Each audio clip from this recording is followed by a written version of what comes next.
BMG.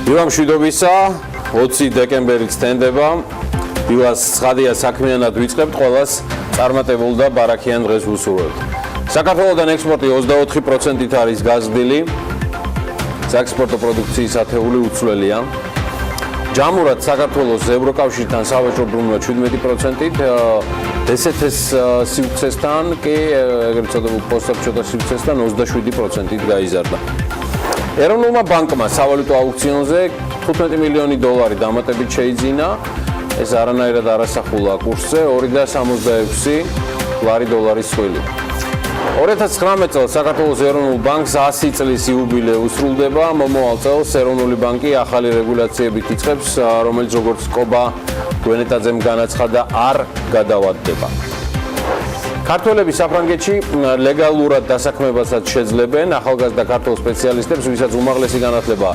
საქართველოში საფრანგეთში აქვს მიღებული უკაცრავად ექნებათ შესაძლებლობა მიიღონ ასევე დროებითი ბინადრობის მოწმობა საფრანგეთში ლეგალური დასაქმების მიმართულებით კოხტამიტარბი უმანქანო კურორტი იქნება გეგმას რომელიც ამ კურორტთან დაკავშირებით არსებობს ანალოგი მისი საქართველოში არ არის შვეიცარიის ალპებში გერმანიის და პოპულარული მთის კურორტებზეა კი ბატონო ვიდეოკლიპი რომელთაც მოსახლეობა წინა საახალწლო განწყობაზე და ღონისძიებაზე უნდა მიიწვიონ მერიის მიერ 50000 ვარი დაждდება შესყიდვას კი მერიის საზოგადოებასთან კომუნიკაციის განვითარების სააგენტო ცხადია გამარტივებული წესით განახორციელებს სოციალური საწარმო კოდალა 5 თვეში გერმანიაში ექსპორტზე 10000 ევროს ღირებულების ხის სათამაშოების გატანას გეგმავს და მგონი გაიტანა კიდეც ილონ მასკის ბორინგ კომპანიამ კი ლოს-ანჯელესში მიწისქვეშა გვირაბი გახსნა 3 კილომეტრზე გვირაბში გადაადგილების მაქსიმალური სიჩქარე 250 კილომეტრია საათში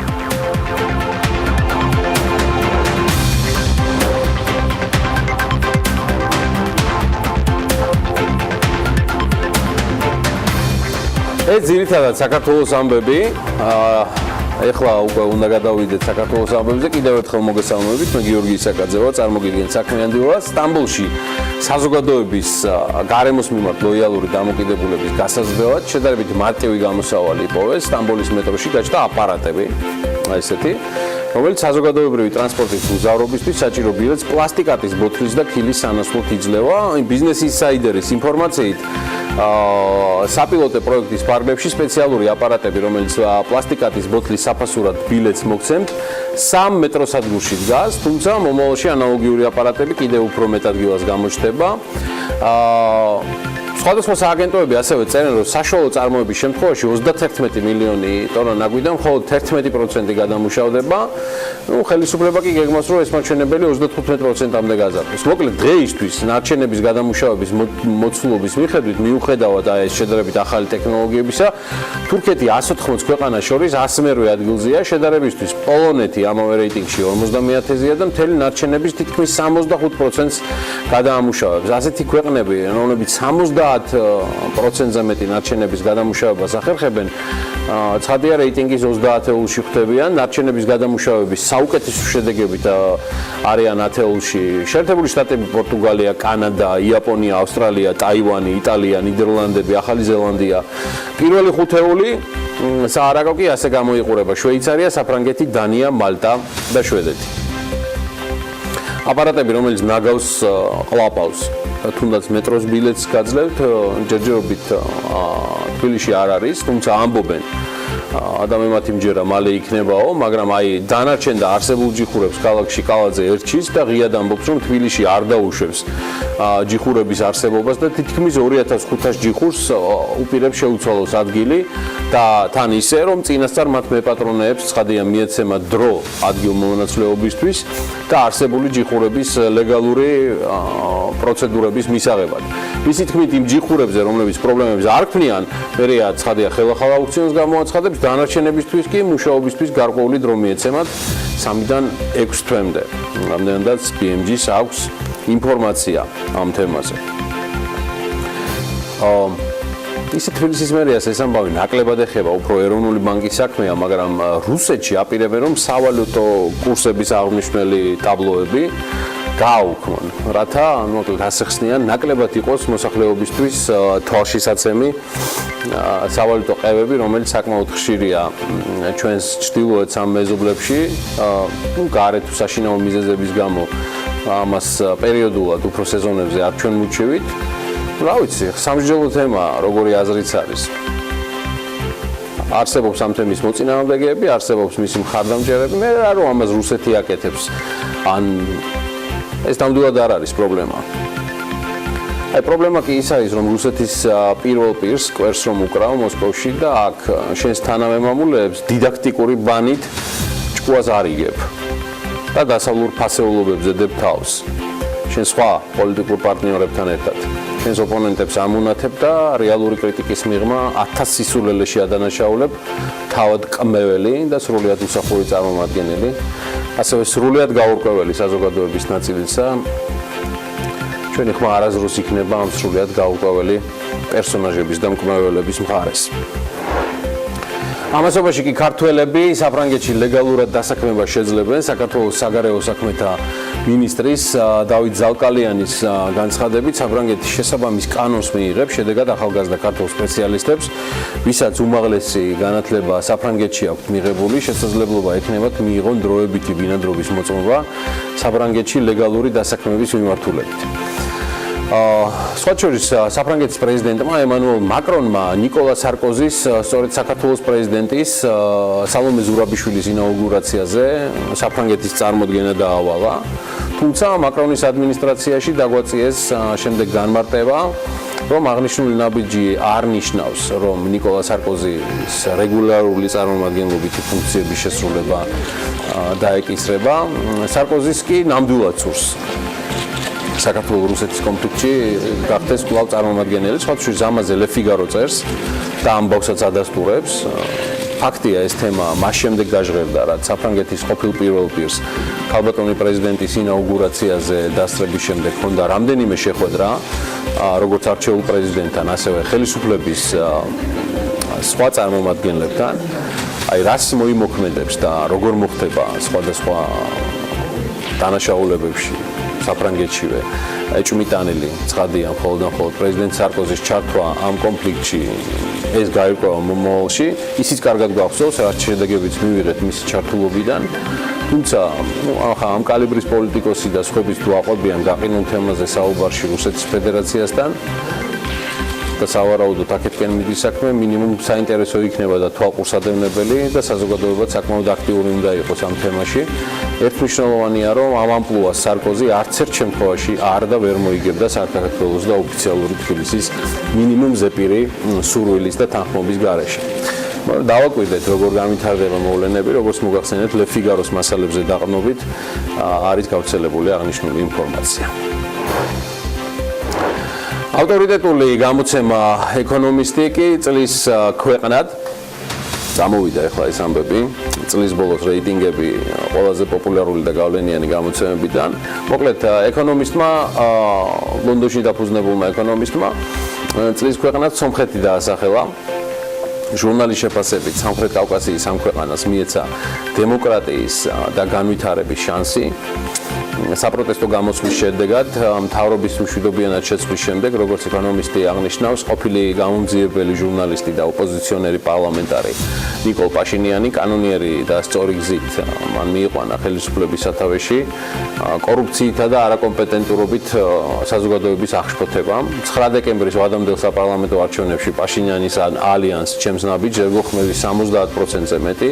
მოკლედ ეკონომისტი 2013 წლიდან ასახელებს, რომ იცოდეთ წლის ქვეყანას და ასეთად მიიჩნევენ ქვეყანას, რომელსაც ყველაზე მეტად გაუმჯობესა და გაუმჯობესდა, ასე ვთქვათ, 12 თვის განმავლობაში მიმდინარე წლისა.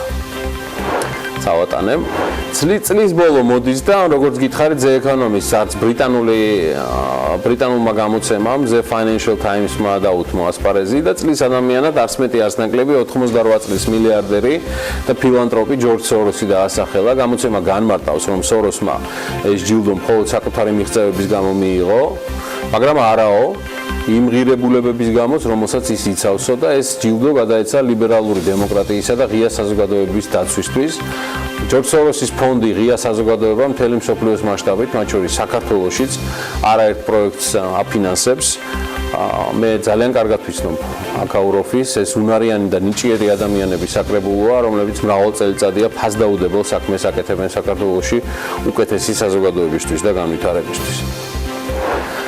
18 დეკემბრის ვაჭრობის შედეგებით, მოკლედ დიდი ამბები არის, მსოფლიოს წამყვანი ლონდონის და ნიუ-იორკის სანავთობლო კოტირებებზე, მოკლედ ბირჟებზე WTI განსაკუთრებით გაუფასურდა, ვარდნამ 8%-ს მიაღწია. ლონდონში Exchange Future Europe-ზე ბრენტის ტიპის ნავთობის ფასმა $55-მდეც დაკრა რაღაც მომენტში და რაც შეეხება New York Mercantile Exchange-ზე, ცხადია light sweet-ის ტიპის ნავთობის ფასმა 11 არც ნაკლები 46.24 ან ბარელზეა ცხადია საუბარი, შეაჩერა ფასები გუშინვე დაკორექტირდა ცხადია ბირჟაზე კლების მიმართულებით და ოქტომბრის ბირჟების მაქსიმუმის ფასებს თუ ავიღებთ, ნავთობპროდუქტები, მეგობრებო, არც მეტი არც ნაკლები 35%-ით არის გაიაფებული ოქტომბრის პერიოდიდან მოყოლებული. და მაინც რა არის ამ ყველაფრის მიზეზი, რატომ იაფთება ასე დრამატულად და სწრაფად ნავთობპროდუქტები მსოფლიო ბირჟებზე?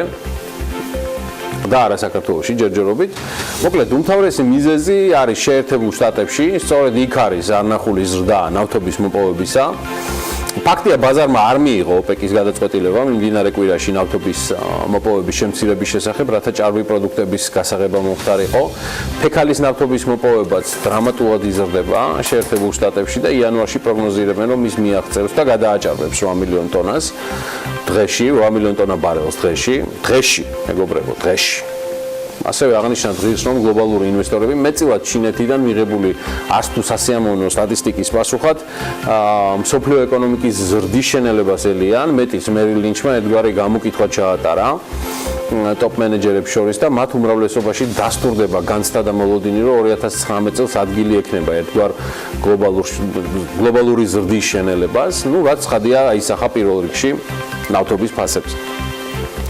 ხო და რა ხდება ახლა ამასობაში საქართველოში? 2 კვირის წინ გაფის მიერ შემცირებული ფასების გარდა ბოლო დღეებში საწვავი საშუალოდ კიდევ 5-7 თეთრით არის გაიაფებული. ბენზინისა და დიზელის ღირებულება ნავთობპროდუქტების თითქმის ყველა კომპანიამ შეამცირა. იგივე აი რომ პეტროლის ქსელში 1 ლიტრი რეგულარი 2.56 იყო, დღეს 2.59 არის. ვისოლის ქსელში 2.54-დან 2.59-მდე შემცირდა. ლუკოილის ავტოგასამართ სადგურებში კი 2.36-დან 2.29 ლარამდე დაიკლო. საწვავის გაიაფება საერთაშორისო ბაზრებზე ნავთობისა და ნავთობპროდუქტების გაიაფებას უკავშირდება და მე შეგახსენებთ, რომ ნავთობის ფასი $50 ნიშნულსაც ჩამოწდა. ეს ნავთობპროდუქტები. ამასობაში კი GBC საკმაოდ საინტერესო ინფორმაციაზე, ზოგადად რეიტინგსაც ავრცელებს სამედიცინო ბაზარზე, რომელიც თავის მხრივ ფარმაციას და ჰოსპიტალურ სექტორს მოიცავს. 2017 წლის ანგარიშგებით ყველაზე მომგებიანი ფარმადეპოს და GPC-ის მფლობელი კომპანია GEFA, რომელიც თავის მხრივ საქართველოს ჯანდაცვის ჯგუფის Georgian Healthcare Group-ის შვილობილია. მეორე პოზიციაზე PSP-ა, რომელიც შვილობილი New Hospital-ით არის ბაზარზე წარმოდგენილი. და შემდეგი Aversi გამოდის, Aversi Pharma, რომელსაც 8 შვილობილი კომპანია ყავს და მათ შორის არის Medcapital, Medalpha კლინიკები რეგიონებსა და თბილისში. ასევე კორპორაცია EVEX რომელიც ასევე ლონდონის საფონდო ბირჟაზე დალისტული საქართველოს ჯანდაცვის ჯგუფის კოლგის ქვეშაა.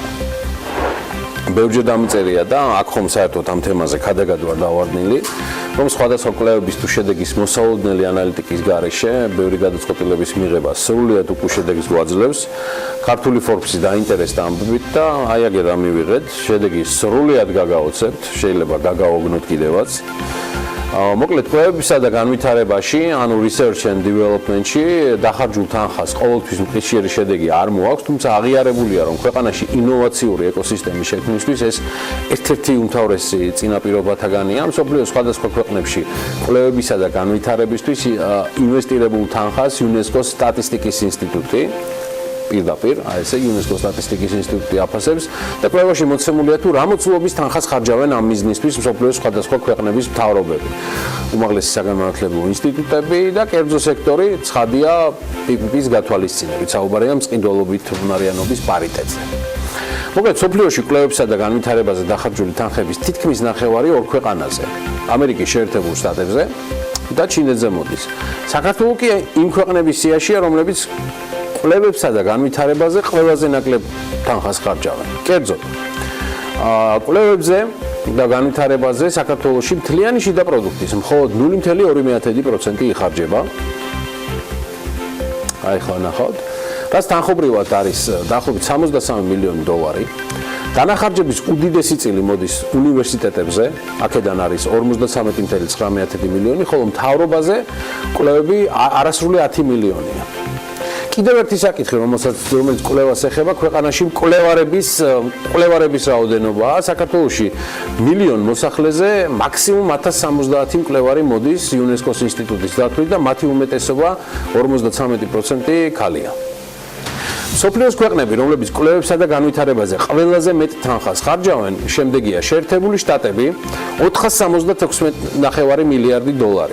და ეს მსოფლიოს მთლიანი დანახარჯის თითქმის 26.9%-ია, 26.4%.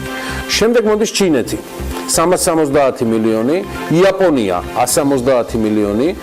დააკვირდით, ჩინეთზე და ამერიკის შეერთებულ შტატებზე, მეგობრებო, მოდის მთლიანი მსოფლიოს თითქმის ნახევარი, ანუ 26% ამერიკის შეერთებული შტატები და შემდეგ ჩინეთი. გერმანია ხარჯავს ყოველწლიურად 109 მილიონს და ეს მსოფლიოს დანახარჯების 6%-ია.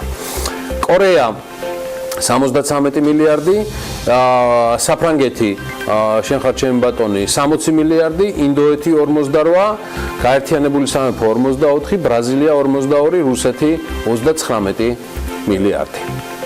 მსოფლიოს ამ 10 ქვეყანაზე მოდის მთლიანი დანახარჯების თითქმის 80%. აი, რაც შეეხება მოწინავე ქვეყნებს, შეერთებული შტატები მკვლევარების რაოდენობითაც ლიდერობს, რადგან 1 მილიონ მოსახლეზე 4295 მკვლევარი მოდის. ჩინეთში კი 1095. თავისთავად ჩინეთის მოსახლეობა ამერიკისას აღემატება, თუმცა როგორც ჩანს, შეერთებული შტატები ჩინეთს ამ დანახარჯებითაც უსწრებს. სურათი სრულიად განსხვავებულია, თუ კი ქვეყნის ხარჯებს მათ მთლიან შიდა პროდუქტს შევადარებთ, კერძოდ ქვეყნები, რომლებიც კვლევებსა და განვითარებაზე მთლიან შიდა პროდუქტთან შეფარდებით ყველაზე მეტ თანხას ხარჯავენ, აი შემდეგია კორეა მთლიანი შიდა პროდუქტის 4.3% ხარჯავს ეს ქვეყანა კვლევებზე. ისრაელი 4.2% მთლიანი შიდა პროდუქტის. ნახეთ რა საინტერესო ჩამონათვალია. იაპონია 3.4, შვეიცარია 3.2, ფინეთი 3.2, ავსტრია 3.1. და ამათელოს კრავს გერმანია და შეერთებული შტატები, თავისთავად საკმაოდ წარმომადგენლობითი ეკონომიკით და შესაბამისად მაქედან გამომდინარე 2.9 და 2.7 გერმანია ამერიკის შეერთებულ შტატებზე. საქართველოს ზემოთ ამ ქვეყნებს რომ კვეთრად ჩამორჩება, ნუ ეს გასაკვირი არ არის, ამითაც გავხსენით ეს თემა. ვერც მაგალითად ყოფილი, მაგრამ უბედურება ის არის, რომ ვეც მაგალითად აი ყოფილი საბჭოთა კავშირის ქვეყნებს შორისაც ვლიდერობთ. ვერ ვლიდერობთ და არ ვლიდერობთ. მხოლოდ სომხეთს, ტაჯიკეთსა და ყირგიზეთს უსწრებთ ჩვენ ამ კვლევების და განვითარებაზე დახარჯული თანხით საბჭოთა კავშირის ქვეყნებში. აი ბოლო გრაფიკა მინდა წარმოგიდგინოთ, სადაც უკვე ყოფილი საბჭოთა კავშირის ქვეყნები არის წარმოდგენილი. ნახეთ, აზერბაიჯანი 352 მილიონი დოლარი, ანუ თავისი მთლიანი შიდა პროდუქტის მხოლოდ 0.2%. ბელორუსი 905, ბილიონი. ესტონეთი, ლიეტუვა, ამას მოყვება უკვე რუსეთი, სომხეთი, ტაჯიკეთი, უზბეკეთი, უკრაინა და ყაზახეთი. ასეთი ამბებია. ამასობაში კი ტურიზმის ადმინისტრაციამ კურორტ გუდაურთან დაკავშირებით ერთ-ერთი ძველი და პირველი ვიდეო კადრები გამოაქვეყნა, რომელიც მაშინდელი საქმიანი კომიტეტის მიერ არის გადაღებული. ტელეკომპანია ევრიკა არ არსებობდა მაშინ და ეს არხი იყო. ერთადერთი და ის გადმოსცემდა ყველაფერს. და ნახეთ სრულიად უნიკალური და საინტერესო მასალა თუ როგორი იყო გუდაური 30 წლის წინ. კურორტი გუდაური საქართველოს კურორტებს შორის ზღვის დონიდან ერთ-ერთი ყველაზე მაღლა მდებარე სამთო-სათხილამურო კურორტია. იგი გუდაური ჯვრის უღელტეხილზე, მთაკუდებსა და მთა-საძელეს ფერდობზე ალპურ ზონაშია გაშენებული. კურორტი არსებობის 30 წელს ითვლის, თუმცა ამ მცირე დროში მან სათხილამურო სპორტის მოყვარულთა შორის დიდი პოპულარობა მოიპოვა და 80-იან წლებში საქართველოში ბაკურიანის შემდეგ კიდევ ერთი სათხილამურო ზონის შექმნა სწორედ აქ გადაწყდა. ზამთრის კურორტისთვის შესაფერისად იქნა მიჩნეული სწორედ გუდაურის ბუნებრივი პირობები, სათხილამურო სპორტისთვის საჭირო დაქანების ფერდობები, უხვი და ხანგრძლივი თოვლის საფარი. დღეს გუდაური უმაღლესი სტანდარტების საერთაშორისო სამთო-სათხილამურო კურორტია, რომელიც ყველა დონის მოთხილამურესთვის არის გათვალისწინებული.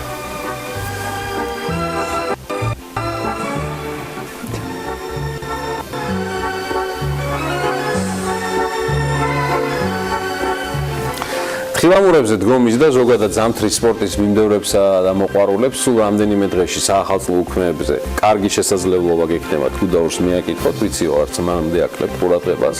იქამდე წინასა დღესასწაულო სამზადისში ხართ, დარწმუნებული ვარ და შუშხუნა ღვინოსაც არ დაივიწყებთ. ამბობენ ამერიკაში ახალ წელს დაახლოებით 360 მილიონი ჭიქა შამპანიური ისმევა. საქართველოში რამდენი ვოკალს მივირთმევთ, ეს ჯერ არ ვიცი, მაგრამ კარგი ცხრიალა ღვინო თუ გინდათ აგერ ბატონო, ბაგრატიონი 1882 არ დაგავიწყდეს, ის აქაურ სტუდიას უკვე ამშვენებს, სავარაუდოდ ახალი წლის ბოლომდე. მერე უკვე ვნახოთ, დილიდან ალკოჰოლს მაინდა-მაინც ნუ მიეძალებით, თორემ მერე უკვე ყველას გაგვახსენდება დილაობით ვინც ვავს შამპანიურს. რა კატეგორიაში გავიყვანთ, ამაზე ბევრი მექნება, შემოინახეთ. თავი და აგერ დილიდან უშაქრო ბრაზილიურ ყავის გემოთი კოკა-კოლას მიაწეკით. თან აქ საქმიანი დილაში ისეთი გასავალი აქვს. არ ვიცი. სხვათაშორის თუ იცოდით რომ თავიდან ბოლომდე სანტა-კლაუსი კოკა-კოლამ შექმნა. თემურჭყონიამ კი არა, კოკა-კოლამ შექმნა ანუ ბრენდმა. ზომიერად ესეთი ფერხორციანი მამაკაცი, თეთრი წვერით და წითელი სამოსით, ყოველთვის ისეთი როგორცაც თქვენ იცნობ, ის ესეთი სულაც არ ყოფილა სანტა-კლაუსი. სინამდვილეში 1931 წლამდე სანტას იმიჯი სრულიად არაერთგვაროვანი იყო. ზოგჯერ ის გამოსახული იყო ტანმაღალ გამხდარ ადამიანად, ზოგჯერ კი უცნაურ ელფს წააგავდა. სანტა თანამედროვე სანტაც სწორად კოკა-კოლამ აქცია.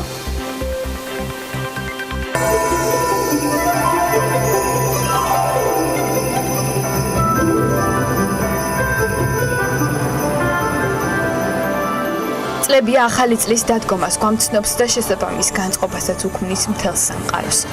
ამიტომაც წარმოუდგენელიც კი არის ეს დღესასწაული კოკა-კოლის განათებული მანქანებისა და ცოტა პოტკუნა თეთრწვერებიანი წითლებში ჩაცმული სანტა-კლაუსის გარეშე, რომლის იმიჯზეც ამერიკელმა მხატვარმა ტომას ნასტმა იმუშავა და პირველად მაყურებელს 1920 წელს გააცნო.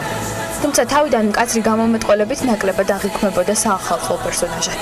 ამიტომაც კომპანიამ გადაწყვიტა სანტა-კლაუსისათვის იმიჯი შეეცვალა და ეჩვენებინა სანტა, რომელიც იქნებოდა რეალისტური და ამავდროულად სიმბოლური. სწორედ ეს იყო დავალება, რომელიც მისცეს მიჩიგანელ ილუსტრატორს ჰედონ სანდბლომს, რომელსაც უნდა დაეხადა თავად სანტა და არა ადამიანი. ინსპირაციისათვის კი სანდბლომმა ამერიკელი მწერლის კლემენტ კლარკ მურის პოემას წმინდა ნიკოლოზის ვიზიტს მიმართა. სწორედ მურის მიერ აღწერილი წმინდა ნიკოლოზი თბილი, მეგობრული და ჰუმანური სანტა იქცა შთაგონების წყაროდ. ასე შეიქმნა სანტა-კლაუსის იმიჯი, რომელიც ათეული წლების მანძილზე უცვლელი და შეუცვლელი რჩება. 40-იან წლებში კი კოკა-კოლასა და მის სანტა-კლაუსს ელფით შეუერთდა, თუმცა კომპანიაში გარდამტეხი პერიოდი 2012 წელს დაიწყო, როდესაც ბრენდის სახით ქცეული სანტა თეთრმა დათვებმა შეცვალეს. 2013 წელს კი დათვებს ახალი პერსონაჟი, უფინი შეუერთდა. სიახლემ გაამართლა და მაყურებელმა ისევე შეიყვარა ახალი პერსონაჟები, როგორც ძველი სანტა. თუმცა პუტკუნა წვერებიანი კაცის გარეშე ახალი წლის დადგომა წარმოუდგენელი იყო, ამიტომაც კოკა-კოლამ ეს ორი პერსონაჟი გააერთიანა და სანტასთან ერთად თეთრი დათვები ბრენდის საახალწლო განწყობის შეუცვლელი შემადგენელი ნაწილი გახადა. ასე შეიქმნა ბრენდის ორი უმნიშვნელოვანესი სიმბოლო, რომლებსაც მთელი სამყარო იცნობს და ახალი წლის დადგომა სწორედ მათ გამოჩენას უკავშირდება. ეს ყველა გმირი ისტორია რიგსა და პოსტერებმა შემოგვინახა, რომლებმაც მოიარეს თანამედროვე ხელოვნების მუზეუმები, არტ-ცენტრები და სხვა მრავალი საგამოფენო სივრცეები. ბოლოს კი კოკა-კოლას მუზეუმში დაიდეს ბინა. ხოლო ცნობილი კოკა-კოლის რეკლამა, რომელიც დღემდე ახალი წლის מחარობელია, თელს მსოფლიოში შეუცვლელია. ბრუნო ბალვანერა კი ეროვნული ბანკის რეგულაციების შედეგებს საფინანსო სექტორში ცვლილებების პროგნოზირებს, თუმცა დეტალური ცვლილებების განჭრედა მას უჭირს. მერია დედაქალაქში მათი შეფასებით არასწორ ადგილებზე განთავსებულ ჯიხურებს ადგილ შეუცვლის. საქართველოს ელჩი ირანში ირანელთა დეპორტაციას ნარკოტიკების პრობლემასაც უკავშირებს. იოსებ ჩახვაშვილი ამბობს, რომ მისი შეფასებით საქართველოსთან ირანელთა გაძევების მაჩვენებლები მნიშვნელოვნად გაზრდილი ნამდვილად არ არის. დრო ალბათ უკვე ანა ვაპიაშვილი შემოგვიერთეს, სწორედ მას აქვს მომზადებული ძალიან საინტერესო კოლაჟი ახალი ამბებისა ბიზნესზე და ეკონომიკაზე. ანა დილამშვიდობის. დილამშვიდობის გიორგი, საინტერესო ამბებს ვიწყებთ რამდენიმე წამში პირველი კოლაჟით ძალიან ბევრ მნიშვნელოვან თემაზე და რა თქმა უნდა განახლებული ინფორმაცია. წარმატებული ეთერი.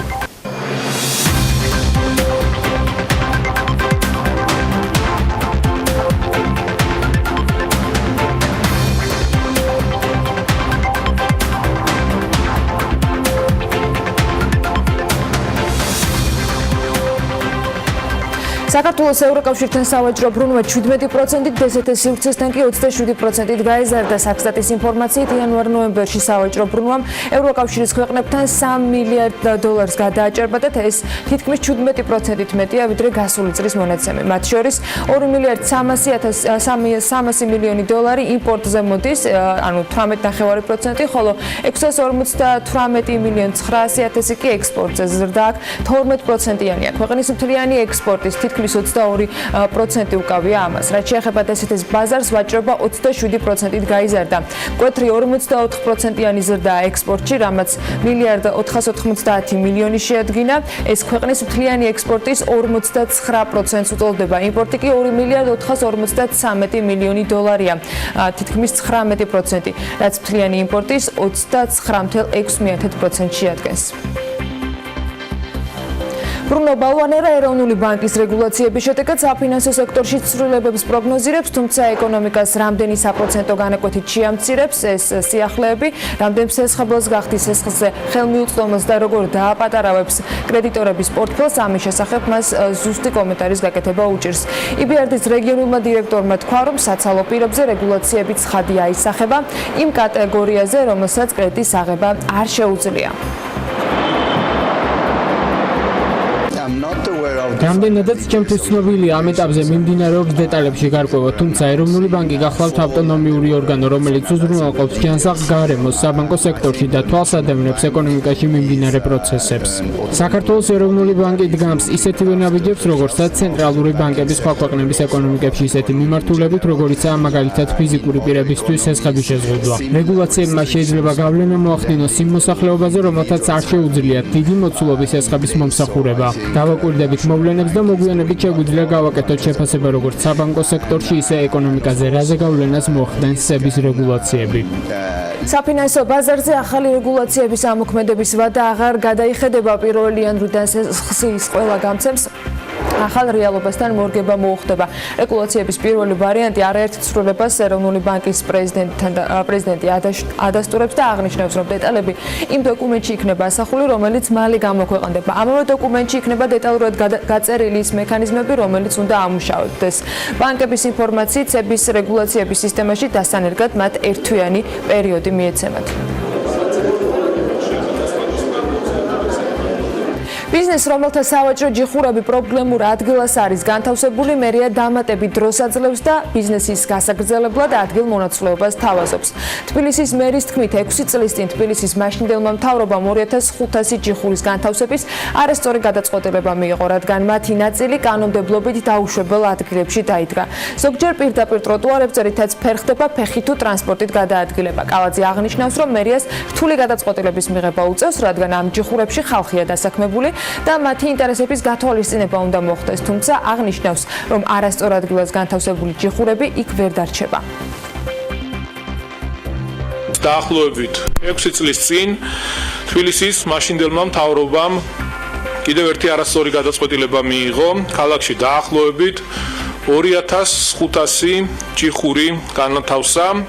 ყველაზე ცუდი ამ გადაწყვეტილებაში იყო ის, რომ მათი დიდი ნაწილი ქალაქ გეგმარებითი თვალსაზრისით არასწორ და ზოგ შემთხვევაში კანონმდებლობით დაუშვებელ ადგილებშია განთავსებული, რაც გარკვეული პრობლემების მიზეზი ხდება, როგორც ქვეითად მოსიარულეთათვის, არის ძალიან ბევრი შემთხვევა პირდაპირ ტროტუარებზე არის განთავსებული და ფეხით გავლა შეუძლებელი ხდება და არის შემთხვევები, როდესაც ფერხდება სატრანსპორტო მოძრაობა.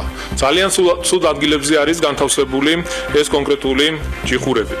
ხსენებული ჯიხურების უმრავლესობას სულ ახლახანს გაუვიდა ხელშეკრულების იჯარის ვადა და შესაბამისად დღეს იმ გარემოებაში გვიწევს გადაწყვეტილების მიღება, როდესაც ეს 2500 ჯიხური დაახლოებით ამდენივე და შეიძლება ითქვას უფრო მეტ ადამიანს ინახავს და შეიძლება მათთვის ერთადერთი საარსებო წყარო იყოს ადამიანები, რომლებიც აქედან იღებენ შემოსავალს და არჩენენ ოჯახებს. რა თქმა უნდა, ძალიან რთულია ამ არსებულ შემთხვევაში მიიღო გადაწყვეტილება. თუმცა მნიშვნელოვანი არის და მე კარგად მესმის ამ ადამიანების, რომ ასე მარტივად ვერ მოხდება ამ ჯიხურების აღება, მაგრამ გარკვეულ პრინციპებზე, მიდგომებზე აუცილებლად უნდა შევთანხმდეთ.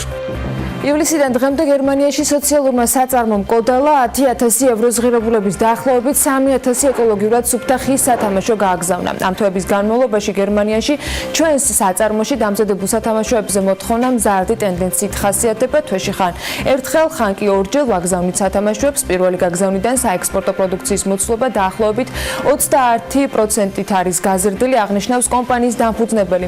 და როგორც ის ამბობს, კომპანიის მიერ წარმოებული პროდუქცია აკმაყოფილებს იმ მოთხოვნებს, რომელიც ევროპაში არსებობს. სათამაშოების ევროპაში გატანის შესახებ მოლაპარაკებები მაისში დაიწყო და DCFTA შეთანხმების საფუძველზე პროცესი საკმაოდ სწრაფად წარიმართა. საწარმოში ხის სათამაშოების წარმოებისას ყველანაირი უსაფრთხოების ზომაა დაცული, რაც ლაბორატორიულადაც დამტკიცებულია. ერთადერთ პრობლემად კი ის რჩება, რომ საქართველოში საღებავებზე უსაფრთხოების შემოწმება ამ დრომდე არ ხდება. სათამაშოების გადაგზავნა ამიტომ ბულგარეთის ერთ-ერთ ლაბორატორიაში ხდება, სადაც საღებავების უსაფრთხოების სერტიფიკატი კომპანიას უკვე მინიჭებული აქვს. ამ მიმართულებით მოლაპარაკებები თურქეთთანაც მიმდინარეობს. რუმს კოხტა, რომელიც 4 ხელშეკრულების ფარგლებში აშენდება, რუმს ჰოტელის გაგრძელებაა და ის მომდევნო ფაზა იქნება სასტუმრო კომპლექსის და აპარტამენტების მშენებლობისა. დაგეგმილია უმანქანო კურორტის მოწყობა, რომელსაც ანალოგი საქართველოში არ აქვს. შვეიცარიის ალპებში, გერმანიასა და პოპულარულ მთის კურორტებზეა მხოლოდ მსგავსი პროექტები განხორციელებული. 2023 წელს კი სასტუმრო ზამთრის ექსტრემალური სპორტის ოლიმპიურ თამაშებს უმასპინძლებს. პროექტის ბიუჯეტი 10 მილიონი დოლარი იქნება. 5,400,000 დოლარი TBC ბანკის და EBRD-ის მიერ RFC-ის პროგრამის ფარგლებში გაცემული სესხით დაფინანსდება, დანარჩენი კი GRDC-ის და აჭარა ჯგუფის კაპიტალით დაფინანსდება, აღნიშნავს აჭარა ჯგუფის დირექტორი ვალერი ჩეხერია, რომელიც ამბობს, რომ პრიორიტეტი ვარსკვლავების რაოდენობა არ არის. დიზაინსა და არქიტექტურას მიექცევა ყურადღება ახალი პროექტის განხორციელებისას. სასტუმრო რუმსი კოხტა ბაკურიანში იქნება, კოხტა გორასთან ახალ სათხილამურო ტრასის საბაგიროსთან, დამსვენებლად კი კომპლექსი 2019 წლის ზაფხულის სეზონამდე მიიღებს. 92 სასტუმრო ნომერთან ერთად აპარტამენტები მოიცავს 70 აპარტამენტს, 300 სტუმარზე გათვლილ საკონფერენციო დარბაზს, 300 სტუმარზე გათვლილ რესტორანს, ლაუნჯ ბარს და ტერასას 360 გრადუსიანი ხედით, საცურაო აუზს და მომსახურების სხვადასხვა სერვისებს. რუსეთის მთავრობა კი საქართველოს საზღვართან მდებარე ორი კურორტის განვითარებას გეგმავს, რათა ამ მიმართულებით რუსეთის მოქალაქეების მოთხოვნა დაკმაყოფილებული იყოს. ამასთან დაკავშირებით რუსეთის ვიცე-პრემიერმა ისაუბრა. ახლა საქართველოს საზღვართან ორ კურორტს გავავითარებთ, კარგი ბუნებრივი პირობები გვაქვს ტურისტული სექტორის განვითარებისათვის, ამბობს ის და მოუწოდებს რუსეთის რეგიონების ხელმძღვანელებს, რომ დაამუშავონ თავიანთ რეგიონებში ტურისტული ნაკადის ზრდის გეგმები. არ ვიცი მათი ეს გეგმა წარმატებული რამდენად იქნება, დიდი ალბათობით არა, მაგრამ ფაქტია რომ ცდილობა არსებობს და სწორედ ამიტომაც კიდევ უფრო საინტერესო და მნიშვნელოვანი იქნება ყველა ის ახალი პროექტი, რომელიც ქართულ საკურორტო არეალებს უკავშირდება. ნახავთ ჩვენს არ ჩამორჩებით საინტერესო შეთავაზებებით. ახლა ამინდის პროგნოზის გაგების დრო არის და რამდენიმე წამში გიბრუნდებით. ამინდის პროგნოზის სპონსორია SEU Development.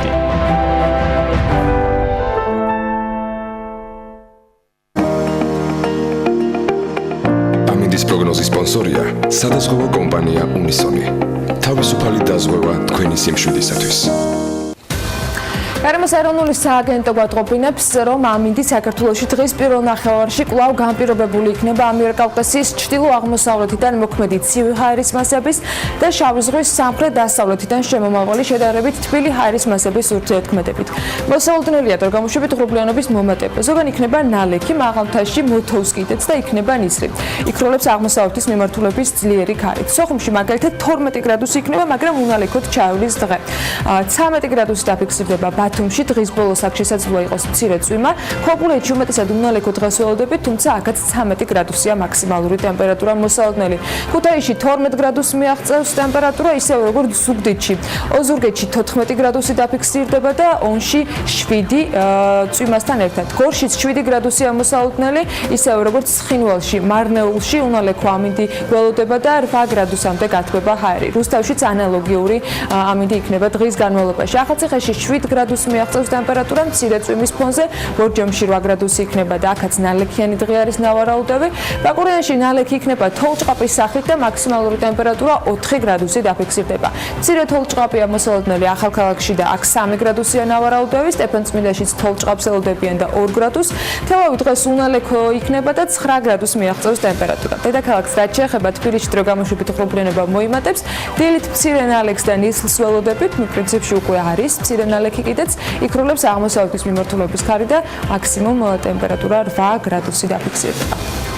მადლობა ანა, ჩვენ კი გავიდეთ რეკლამაზე. რეკლამამდე ნახავთ ვიდეო ანონს, რა იქნება დღევანდელი 20 დეკემბრის საქმიანი დილის თემები, ვინ იქნებიან სპიკერები და ჩვენი სტუმრები, ამას სულ რამდენიმე წუთში. მოკლედ ჩებით პირველზე და ვაგრძელებთ დილას საქმიანად.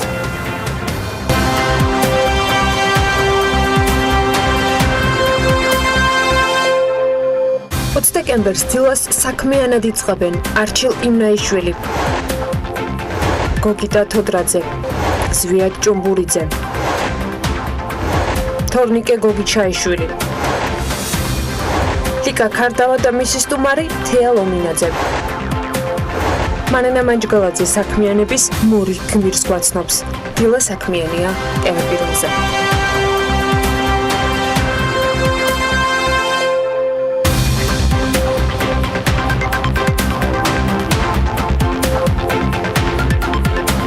ეს 18 წლის მესამე კვარტალში საქართველოს მთლიანი შიდა პროდუქტი 3.7%-ით გაიზარდა. ასეთია გუშინ განახლებული მონაცემები საქსტატისაგან 2018 წლის პირველი 3 კვარტლის განმავლობაში კი მთლიანი შიდა პროდუქტის საშუალო რეალური ზრდა წინა წლის შესაბამის პერიოდთან შედარებით 4%-იანი იყო. აბსოლუტურ რიცხვებში მთლიანი შიდა პროდუქტის ზომამ 10 მილიარდ 580 მილიონი ლარი შეადგინა. ეს ერთსულ მოსახლეზე გაანგარიშებით 2838 ლარი, ანუ დაახლოებით არის 1122 დოლარი. გოგიტა თოდრაძე, საქსტატის აღმასრულებელი დირექტორი შემოგვიერთდა სტუდიაში და მადლობა მას მოგზაურობისთვის. მოგესალმებით. დავიდრე სტუმართან გავშლით სექტორების მიხედვით ზრდის ნაწილს მთლიანი შიდა პროდუქტის დარგობრივ სტრუქტურებში ყველაზე დიდი წვლილი მოკლედ ეკონომიკის ცალკეული სექტორების მიხედვით უნდა გაგაცნოთ სტატისტიკა. სოფლის მეურნეობის წილი იყო 3.8%, სამთო-მომპოვებელი მრეწველობის შემთხვევაში 6.2%, ენერგეტიკის შემთხვევაში 0.9%, მშენებლობა კლებით არის გამოხატული 9.2%, ოღონდ მინუსით, ვაჭრობა 2.4%, სასტუმროები და რესტორნები 7.4%, ტრანსპორტი საკმაოდ დიდი წილია 16%-იანი, კავშირგაბმულობა თითქმის 9%-ია, უფრო ზუსტად 8.9%, საფინანსო სექტორის შემთხვევაში 15%-იანი ზრდაა და ჯანდაცვის სექტორში 8.6% ზრდა დაფიქსირდა. მოგესალმებით კიდევ ერთხელ ბატონო გოგიტა. კლება მხოლოდ სამშენებლო სექტორი და გუშინ თქვენ ბრიფინგზეც აღნიშნეთ. რას უკავშირდება უფრო კონკრეტულად კერძო სექტორის წილი და სახელმწიფოს მიერ ინფრასტრუქტურული პროექტების წილი, აი ეს ნაწილი მინდა რომ პირველ რიგში მაყურებელს გავაცნოთ. მოგესალმებით, მივესალმები მაყურებელს. როგორც მოგეხსენებათ, აქ აღსანიშნავია რამდენიმე დარგი, რომელიც კლების მიმართულებით იყო ეს გავხდათ შენებლობა, სადაც -9%-ით იყო კლების ტენდენცია, ასევე დამამუშავებელი მრეწველობა და სახელმწიფო მმართველობის სექტორი. მშენებლობის დარგში ეს უკავშირდება იმას, რომ შედარებით ნაკლები ინფრასტრუქტურული პროექტები განხორციელდა მესამე კვარტალში, თუმცა აღსანიშნავია ისიც, რომ ჩვენ უკვე გამოვაქვეყნეთ ოქტომბრის ეკონომიკური ზრდა, სადაც პირიქით მშენებლობის დარგი ზრდის ტენდენციით იყო წარმოდგენილი, რაც უკავშირდებოდა ამ თვეში ახალი გზების, ესტაკადების და ხიდების მშენებლობას და დასრულებას. რაც შეეხება დამამუშავებელი მრეწველობის დარგში შემცირების ტენდენციას, უკავშირდება ძირითადად მეტალურგიულ მრეწველობაში განვითარებულ მოვლენებს და ასევე სახელმწიფო მმართველობაში -2.9%-ით დაფიქსირდა კლება, რაც სხვადასხვა სახის ხარჯების შემცირება უკავშირდებოდა. გასაგებია. მშენებლობასთან დაკავშირებით ჯამში მიუხედავად შედარებით გაზრდილი ტემპისა ოქტომბერში. შეგვიძლია თუ არა თქვათ ბატონო გოგიტა, რომ რეალურად ტენდენცია შედარებით მოჭერილი, შემჭიდროებული ნებართვიანობისა ამ სექტორში კვლავ დაღადმიყვება თემას და ეს შეიძლება იყოს ერთ-ერთი განსაზღვრელი პირობა მისი არც თუ მასშტაბური ზღვის ან მოდი ესე პირდაპირ ვთქვი ტრადიციული დომინაციისა მთლიანი შიდა პროდუქტის ზრდაში. დაგეთანხმებით სრულიად ეს განაპირობა თავიდანვე გასული თვეების, გასული კვარტლების განმავლობაში მშენებლობაზე გაცემული ნებართვების რაოდენობის შემცირებამ, რაც განაპირობებს დასრულებული სამშენებლო ობიექტების რაოდენობის შემცირებასაც. თუმცა ტენდენცია აღდგა და ზრდის ტენდენცია შეინიშნება ოქტომბრიდან. ნახოთ რა იქნება შემდეგ თვეებში. ჩვენ დღეს გქონდა ასევე ექსპორტ-იმპორტთან დაკავშირებული მონაცემები, გუშინ განახლებული ინფორმაცია, სადაც რეალურად ზრდა ფიქსირდება იმპორტის ნაწილში, თუმცა ექსპორტის ნაწილში, თუმცა იმპორტის ისეთი მასშტაბით არის გაზრდილი, რომ ბალანსი ამ მიმართულებით მაინც დიდი არის. მეორეს მხრივ უნდა აღვნიშნოთ ისიც, რომ ამ ნაწილში წინა წლის ბაზასთან შედარებით გვაქვს გარკვეული პროცენტული მაჩვენებელი, რომელიც ასევე ისეთი არ არის, როგორც გვინდა რომ იყოს. არ იცვლება ის საექსპორტო პროდუქციის ათეული, რომელიც დღეს გვაქვს და იყო წინა თვეების განმავლობაში. რაიმე ტენდენცია დამატებითი თუ შეგიძლიათ თქვენ იმ გარდა ათეულის მიღმა დღეს გითხრათ, ან თუ გაქვთ რაიმე დაკვირვება ამ მიმართულებით, რომ შესაძლოა უახლოეს პერიოდში რაიმე მხრივ ცვლილება იყოს. როგორც მოგეხსენებათ, 24%-ით გაიზარდა ექსპორტის მოცულობა და აღნიშნული მაჩვენებელი უპრეცედენტურია ამ მთელი ამ პერიოდის განმავლობაში დაახლოებით 3 მილიარდს გადააჭარბა უკვე ექსპორტის მოცულობა, მაშინ როდესაც შარშან 12 თვის განმავლობაში 2.7 მილიარდი იყო. ტრადიციულად, როგორც შარშან პირველ მეორე ადგილს იკავებს, ასე ვთქვათ, სპილენძის მადნები და კონცენტრატები. ბოლო პერიოდში აღსანიშნავია ღვინის ექსპორტის რაოდენობის ზრდა, ასევე მინერალური და მტკნარი წყლების ექსპორტის და რაც ნამდვილად დადებით ტენდენცია შეიძლება შეფასდეს. შეეხება თხილის ექსპორტს კვლავ მეორე უკანა პლანზეა, ასე ვთქვათ, და შესაბამისად უნიშნელო წილით არის სტრუქტურაში წარმოდგენილი. მაშინ როცა ხუთეულში ქონდა პრეტენზია ვაზეც. აღსანიშნავია ასევე სუბუქი ავტომობილების რეექსპორტის ზრდა, რაც ბოლო პერიოდში ჩამოყალიბებული ტენდენცია, როგორც მოგეხსენებათ, გასული წლების განმავლობაში აღნიშნული მაჩვენებელი შემცირებული იყო, ხოლო ეხლა უკვე სუბუქი ავტომობილების რეექსპორტი დაახლოებით 44%-ით. თუმცა ვერ უბრუნდება ნიშნულს, რომელიც იყო დაახლოებით 4. დიახ, ბუნებრივია, თუმცა ეკონომიკურ ზრდაზე თუნდაც ამანაც გარკვეული გავლენა მოახდინა 44%-იანი და განხორციელდა აღნიშნულ დარგში. არაჯეროვანი ეკონომიკური ზრდა ცოტა უკანა ხარეს გადმოახვევ, ან შენიშნებათ პირველ რიგში, იმიტომ რომ მინდა ვისარგებლო ბატონი გოგიტას ჩვენთან ყოფნით. პრემიერ-მინისტრის ერთ-ერთი პასუხი მინდა ბატონ გოგიტა გაგახსენოთ, როცა იყო საუბარი არარეზიდენტის იურიდიული ფორმის ცვლილებაზე, პრემიერ-მინისტრმა ბახტაძემ შედარებით ნაკლები ზრდა ეკონომიკისა ახსნა ამითი. ჩვენ შემდეგი კვირანახევრის განმავლობაში სხვადასხვა ანალიტიკოსებთან ერთად გარკვეულწილად ამასთან დაკავშირებით ვერ ვიტყოდი რომ სწორუპოვარი კვლევა ჩავატარეთ, მაგრამ ნახეთ რომ ერთის მხრივ სრულიად დასასრულის ფაზაში შესული პიპის კონტრაქტი, ეს რაც აღმოვაჩინეთ და შემისწორეთ თუ რაიმე არასწორებით მივდივარ, თბილგაზის გაყიდვა, ყაზტრანსგაზის მიერ და უკვე რეზიდენტი კომპანიის მიერ შეძენა, გულისხმობ საქართველოში, ესეც ხო არ იყო ფაქტორი და ხო არ არის კიდევ რაიმე სხვა ფაქტორი, რომელიც თქვა ჩვენ არ ხელგვეწიფება, ცხადია კანონმდებლობის დაცვით, იმიტომ რომ თქვენ არ აგაქვთ უფლება ყველა ინფორმაცია ბოლომდე ბრძანოთ. კომპანიების შესახებ კონკრეტულად ვერ მოგახსენებთ, თუმცა აღნიშნავ იმას, რომ მაგისტრალური გასადენის მისადენი გასადენის მშენებლობა დასრულების ფაზაშია და ამან პირდაპირ უცხოური ინვესტიციების შემცირება განაპირობა. აქვე ამის ერთ-ერთ მიზეზად გახდათ ის, რომ ჩვენმა რეზიდენტებმა შეიძინეს გარკვეული წილი არარეზიდენტებისა, რაც შესაბამისად ჩვენს ეკონომიკაში შემოვიდა, მაგრამ დააგდა პირდაპირ უცხოური ინვესტიციების მოცულობას, ასევე ინვესტიციების შემცირება იყო გამოწვეული იმით, რომ გარკვეული მოცულობის დივიდენდების გაცემა მოხდა ამ პერიოდში. ამ პერიოდის განმავლობაში, მესამე კვარტალში, ანუ გაიტანეს დივიდენდები, შესაბამისად ეს მინუს ნიშნით FDI-ში პირდაპირ და მოხდა ინვესტორის მიმართ ვალდებულების შემცირება, ანუ სესხის თანხის დაფარვა, რაც ასევე მინუს ნიშნით ერთი კითხვა მაქვს, მიუხედავად იმისა, რომ თქვენ ვერ ასახელებთ ინფორმაციას კონკრეტულ კომპანიებზე, თქვენ ფლობთ, ხო, ცხადია ბატონო? თქმა უნდა, ჩვენ ამ ზოგად მესიჯებს, ასე ვთქვათ, ვაყალიბებთ იმ კონკრეტული კომპანიების დასახელების გარეშე. დიახ, გაანალიზების საფუძველზე. შეგვიძლია თუ არა რიცხვი დავასახელოთ იმ კომპანიებისა, რომლებიც ამ თქვენს მიერ ჩამოთვლილ კრიტერიუმებში ხვდებიან. გასაგებია, რომ სახელებს ვერ ვიტყოთ, მაგრამ დაახლოებით 3-4 კომპანია არის ამ შემთხვევაში. 48%-იანი სხვაობა რეალურად არა, ძირითადი ეს იყო მაგისტრალური გასადენის სამშენებლო პროცესების დასრულების ფაზაში გადასვლა. ძირითადი ეს გახლავთ, იმიტომ რომ მნიშვნელოვანი წვლილით არის წარმოდგენილი პირდაპირ უცხოური წილი შეგიძლიათ გითხრათ რამდენი? წილი არ შემიძლია სამწუხაროდ რო გითხრათ, თუმცა აქვე აღსანიშნავია ისიც, რომ გასული წლის მესამე კვარტალში უპრეცედენტოდ მაღალი მნიშვნელობა დაფიქსირდა პირდაპირ უცხოური ინვესტიციებს. დაახლოებით 622 მილიონი ამერიკული დოლარი. თანხაში გამოხატული. დიახ, თანხაში გამოხატული. და შესაბამისად წელს უკვე გვაქვს მესამე კვარტალში 322 თუ 23 მილიონი ამერიკული დოლარი, რაც ბუნებრივია განაპირობებს აღნიშნული მაჩვენებლის განახევრებას.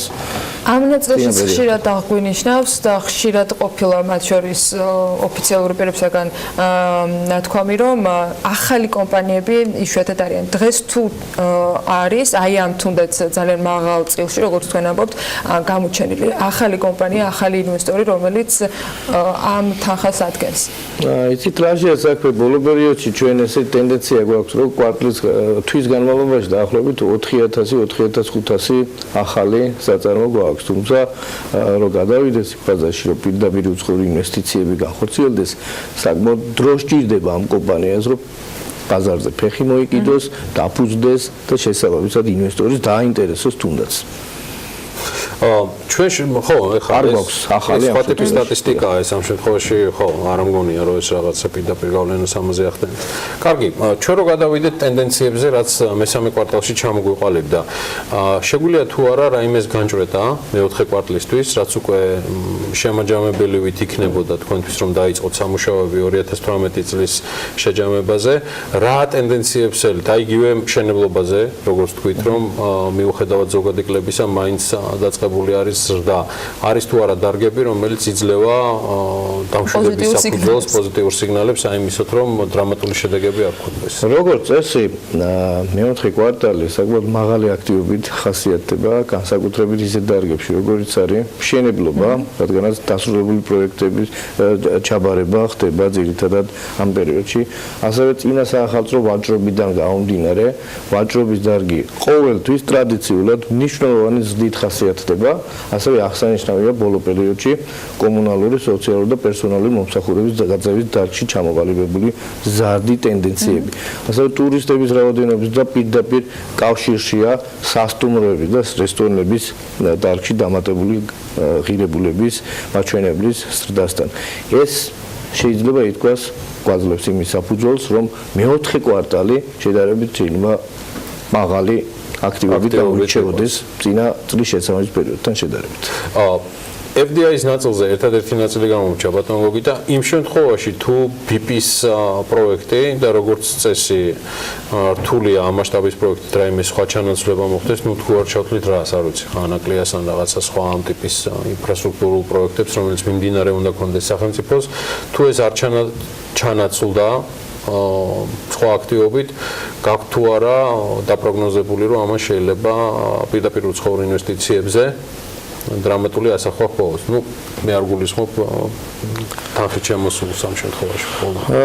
რა თქმა უნდა, ეს პროცესი, ამ სამშენებლო პროცესის დასრულება გარკვეულწილად შეამცირებს პირდაპირ უცხოურ ინვესტიციებს და ამ ზრდის ტემპსაც შეანელებს, თუმცა ეს როცა ჩაივლის, ეს რაღაც ერთწლიანი ციკლი, თუნდაც ინფლაციის მაჩვენებლის შემთხვევაში, როდესაც ჰქონდა წინა წლის შესაბამის პერიოდთან შედარებით აქციის ფასების და ამათ ინფლაციის მაღალი მაჩვენებელი განაპირობა, ამ შემთხვევაში, როცა ჩაივლის ეს ერთწლიანი ციკლი ტრენდი კვლავ გამოჩნდება დადებითი. თუმცა პირდაპირ უცხოური ინვესტიციების საერთო მოცულობა შედარებით დაბალი იქნება ამ პროექტის ხარჯზე. კიდევ ერთი სტატისტიკური მონაცემი, რომელიც სულ ცოტა ხნის წინ იყო განახლებული, უმუშევრობას უკავშირდება, რადგან წლის ბოლო არის ბარემ ამაზეც მოდი მოკლე მიმოხილვა გავაკეთოთ. რა ვითარება გვაქვს, ხომ არ არის ის ცვლილება, რომელიც ამ სტატისტიკამ აჩვენა, განპირობებული რაიმე მეთოდოლოგიური წინა პერიოდის თქვათ მონაცემებთან შედარებისას დღეს განსხვავებული კორექციებს განპირობებული. მეთოდოლოგიური ცვლილებები ჯერ ჩვენ არ გაგვიხორციელებია, თუმცა მომდევნო წლიდან ჩვენ აქტიურად გეგმავთ ახალი მეთოდოლოგიის დანერგვასთან დაკავშირებულ სამუშაოებს, რაც უკავშირდება თვითდასაქმებულთა გადაკვალიფიცირებას.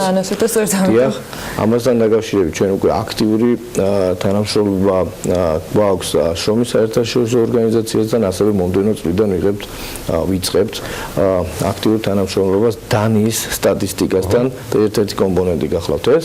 რაც შეეხება უმუშევრობის დონეს, როგორც მოგეხსენებათ, მესამე კვარტალში 12.2% იყო. წინა კვარტალთან შედარებით გაზრდილია ეს 0.1% პუნქტით. სამწუხაროდ ჩვენ არ გვაქვს წინა წლის შესაბამის პერიოდის მონაცემები, რომ სეზონურობის ფაქტორი გამორიცხოთ.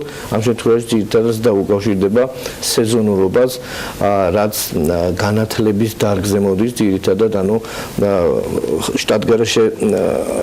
შტატგარეშე თანამშრომლებს განათლების დარგში, ეს არის პროფესორი მასწავლებლები, ზაფხულის პერიოდში უწყდებათ კონტრაქტი და ისინი უმუშევრები ჩემიან ამ პერიოდში, ასევე ძიძების გარკვეული რაოდენობის გამოთავისუფლება ხორციელდება ზაფხულის პერიოდში, ანუ მესამე კვარტალში და შესაბამისად ეს უმუშევრობის დონის მაჩვენებლის ზრდას განაპირობებს. რა განსხვავება შეიტანს, აი დანიის მაგალითი ახსენეთ თქვენ, დანიასთან თანამშრომლობა ვახსენე, დანიის მაგალითი არა. კონკრეტულად 2019-ში ეს უკვე დანერგილი იქნება, აისახება უკვე საბოლოო. ვერ აისახება, იმიტომ რომ ამას კვლევები სჭირდება. ანუ აქ თავარი გახლავთ ის, რომ ჩვენ დღეს არსებული მეთოდოლოგიით დასაქმებულად თვლით იმ პიროვნებას, რომელიც მუშაობს საკუთარ მამულში, მოჰყავს გარკვეული პროდუქცია და ის არ ყიდის ამას თუნდაც და იყენებს საკუთარი მოხმარებისთვის.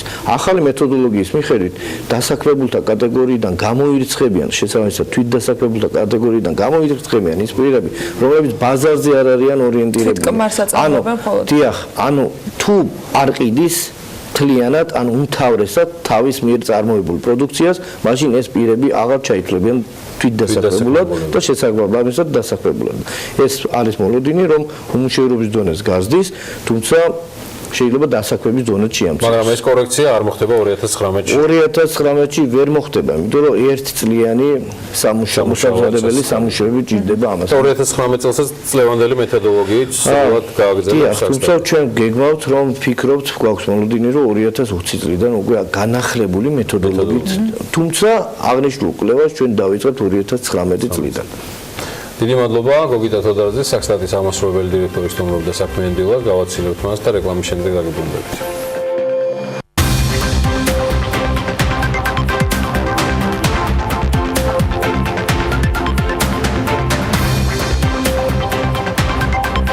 ფინანსო ინსტიტუტებში დეპოზიტებზე განთავსებული თანხის 77% უცხოურ ვალუტაშია, 23% კი ლარში.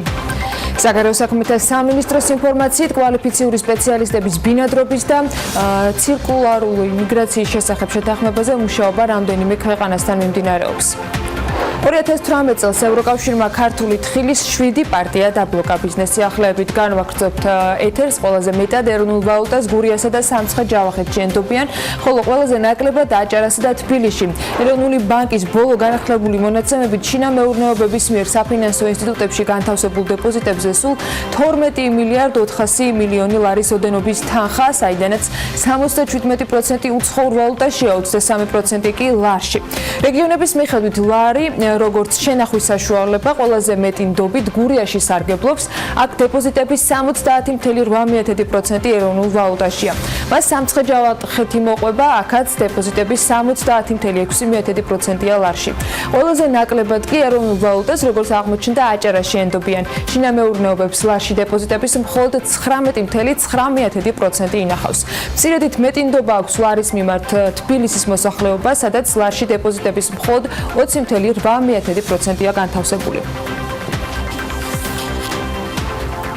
პასუხისმგებლიანი დაკრედიტების სისტემა გრძელვადიან პერიოდში 100% განაკვეთების შემცირებას გამოიწვევს, განაცხადა ეროვნული ბანკის პრეზიდენტმა კობა გვენეტაძემ. ის აღნიშნავს, რომ 100% განაკვეთებთან დაკავშირებით შეუძლებელია რაიმე პროგნოზის გაკეთება ცალსახად, რადგან მასზე საკმაოდ ბევრი ფაქტორი მოქმედებს.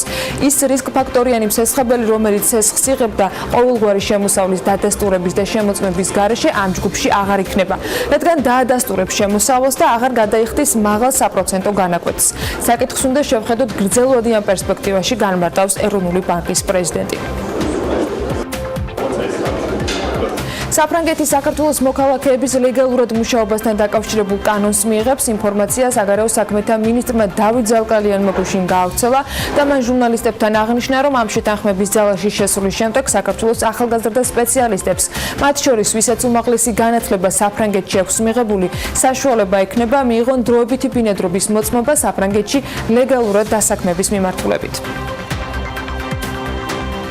საგარეო საქმეთა სამინისტროს ინფორმაციით საფრანგეთის მსგავსად კვალიფიციური სპეციალისტების ბინადრობის და ცირკულარული მიგრაციის შესახებ შეთანხმებაზე მუშაობა რამდენიმე ქვეყანასთან კიდევ მიმდინარეობს. უწყებაში ამბობენ, რომ მოლაპარაკებები არის გერმანიასთან, ისრაელთან, პორტუგალიასთან, საბერძნეთთან და ბულგარეთთან.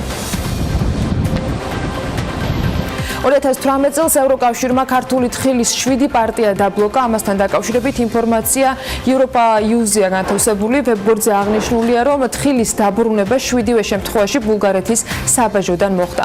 მიზეზი, როგორც აღინიშნა, სოკოვანი დაავადებები, აფლატოქსინია. საქართველოსთან ექსპორტზე გაგზავნილი თხილის პარტიები ბულგარეთის საბაჟოდან ბოლოს 17 დეკემბერს გამოაბრუნეს.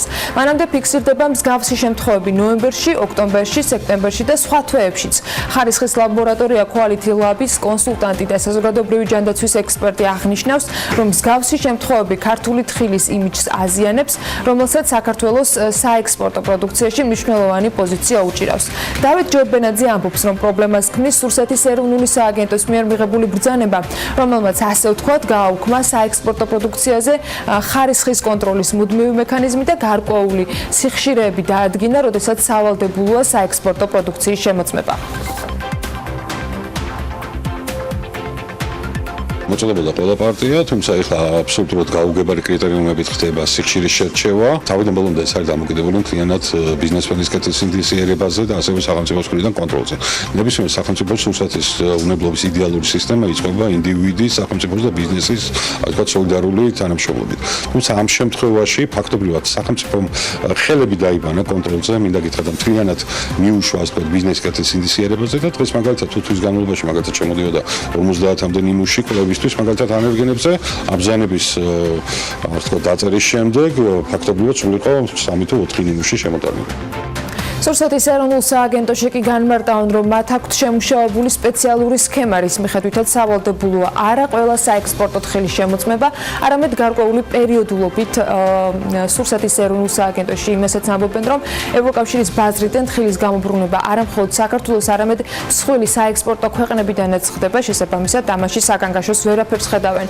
გიორგი მიქაძე BMJ-თან აღნიშნავს, რომ ზოგადად ქართულ თხილში სოკოვანი დაავადებების აღმოჩენის შემთხვევები წლიდან წლამდე მცირდება. კოდექსი გვალდებულებს რისკის შეფასების საფუძველზე მივიღოთ გარკვეული გადაწყვეტილებები. არ შეიძლება ის ბიზნეს ოპერატორი, რომელიც კეთილსინდისიერად ახორციელებს ექსპორტს და მას წლების განმავლობაში დარღვევა არ ქონია, მაინც ყოველ პარტიაზე უმოწმოთ თხილი, საექსპორტო თხილი. კრიტერიუმებში ერთ-ერთი კრიტერიუმი არის ისტორია ბიზნეს ოპერატორის ყველაზე მაღალქულიანი.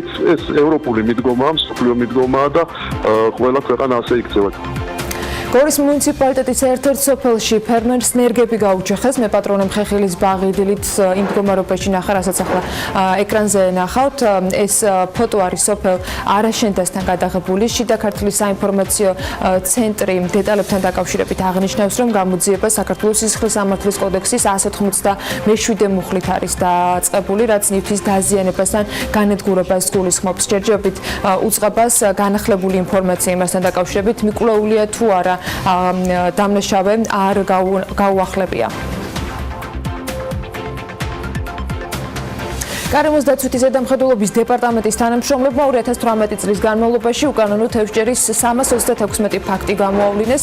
კახეთის რეგიონული სამმართველოს მასშტაბით 42 ფაქტია დაფიქსირებული, სამეგრელო ზემო სვანეთის რეგიონული სამმართველოს სამოქმედო ტერიტორიაზე 39, სამცხე-ჯავახეთის რეგიონული სამმართველოს მასშტაბით 22, აჭარას და გურის რეგიონული სამმართველოს თანამშრომლებმა კი 29 ფაქტი აღწერეს. შავი ზღვის დაცვის კონვენციური სამმართველოს თანამშრომლებმა 12 და თბილისში 19 ფაქტი დაფიქსირდა. გარემოს დაცვითი ზედამხედველობის დეპარტამენტის თანამშრომლები პრევენციული ღონისძიებების პარალელურად სტატისტიკას მუდმივ რეჟიმში აახლებენ.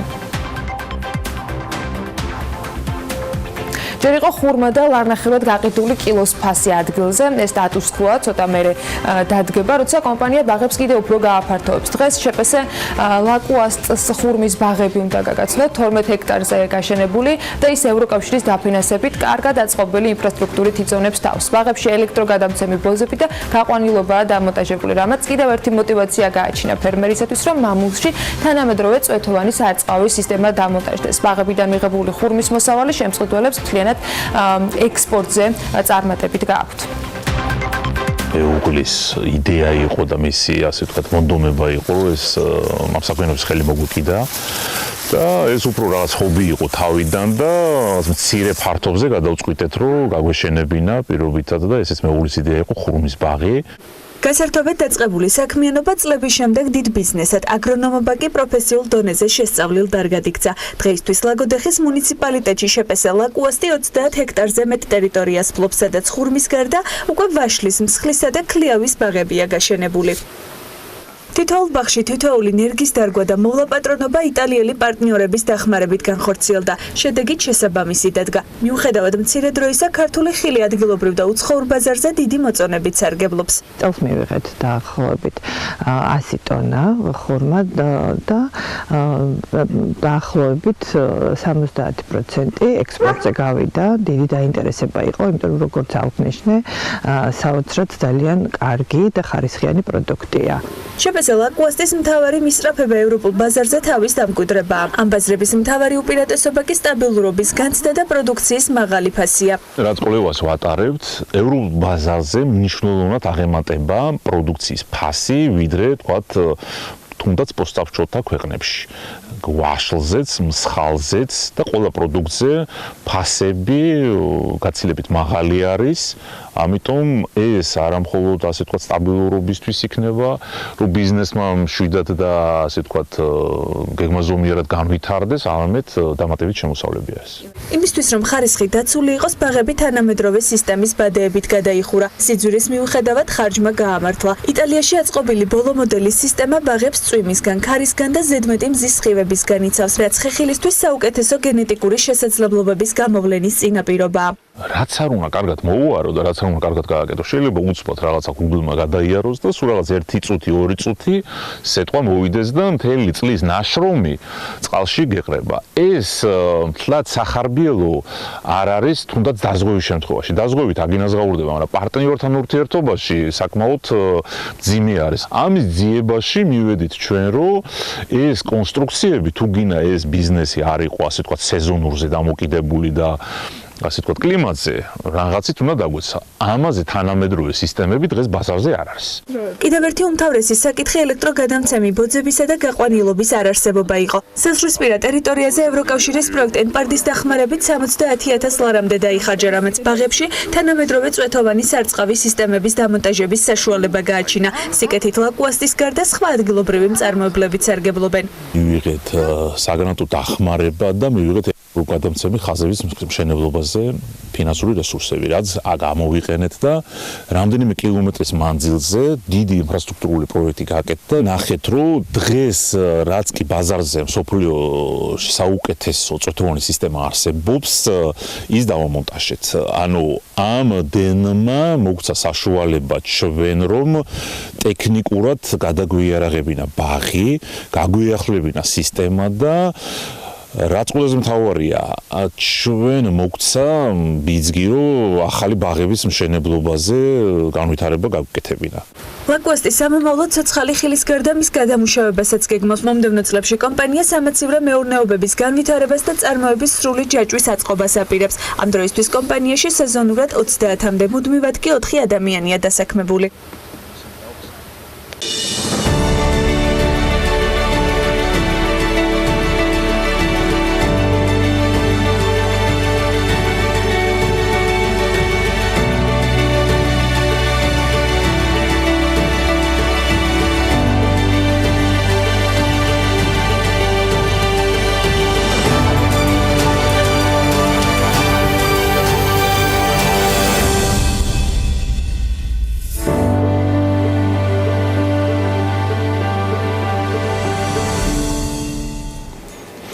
არაჩვეულებრივი ისტორიის და ფრანგული ინსპირაციის შედეგად შექმნილი კიდევ ერთი ისტორია გვაქვს. ცოტა განსხვავებული, საქმიანებში თქვენთვის მომზადებული. პარიზი და ვიჭრო ქუჩებში გაბნეული შოკოლადის მაღაზიები იქცა მთავარ მოტივაციად იმისა, რომ ორ ახალგაზრდა გოგონას ყველაზე ტკბილ ბიზნესში ეცადა ბედი. თავიდან იყო რისკი და სოჭურის მალევე წარმატება, რომელიც პირველად თბილისობის ფესტივალზე გამოფენილმა ნაკეთობებმა მოიპოვეს. რთულია სხვაგვარად დაახასიათო შოკოლადი, რომელიც შიკოლში იქნება და ვიზუალური ეფექტის შემდეგ გემო საერთოდ რეალობას მოგწყვეტ. აი ესეთი გემრიელი საქმიანობის ისტორიის მოსაყოლად მოვიდა დღეს თავის რუბრიკაში მანა მანჯგალაძე და სწორედ მას წარმოგიდგენთ. დილომშვიდობის მანა. მე მინდოდა შოკოლადი მომეტანა და ვერ მოაღწია აქამდე. ვერ მოითმინა? ვერ მოითმინა, ვიცნა. ჩვენი შვილების პასუხი არის, რა ვქნა მამა, ვერ მოითმინა. კი, ზუსტად ესეთი იყო და ვერც გავამტყუნე, იმიტომ რომ მართლა ძალიან გემრიელია და ერთს რო გასინჯო, მე მეორე მესამე. მართლა გადიან მოსახურების კი, აუცილებლად, კი. და მინდოდა რომ ეს გემო გაგესინჯა შენს და შენც მიხვდებოდი როგორ შეიძლება გახვიდე. მე მექნება ამის საშუალება, მაგრამ ამ ორ ადამიანამდე როგორ მიხვედი მანანა?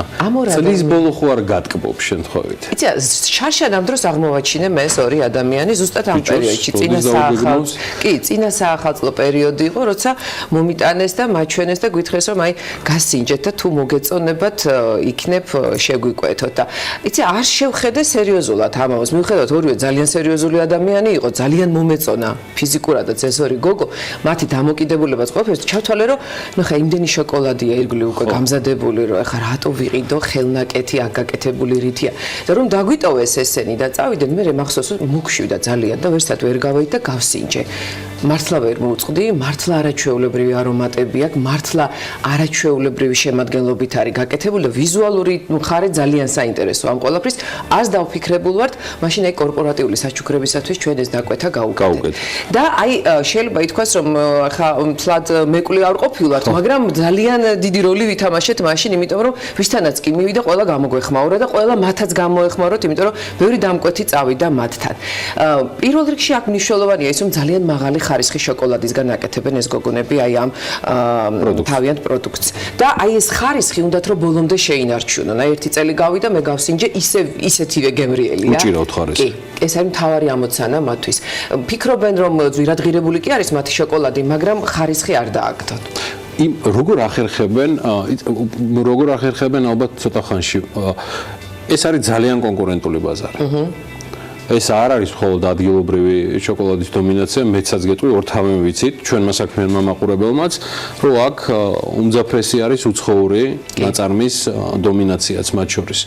როგორ გაბედეს საერთოდ ესეთ ბაზარზე შემოსვლა? შენ გააქვს ამ კითხვაზე პასუხი? იცი, მე ვფიქრობ იმას, რომ საერთოდ ჩადეს ხო ის კონკურენტული უპირატესობა, მაგრამ ესეც არის, რაღაცა ნიშაც იპოვეს, მაგრამ მათ აქვთ ძალიან, ისინი ორივე ძალიან რეალიზებული ადამიანია.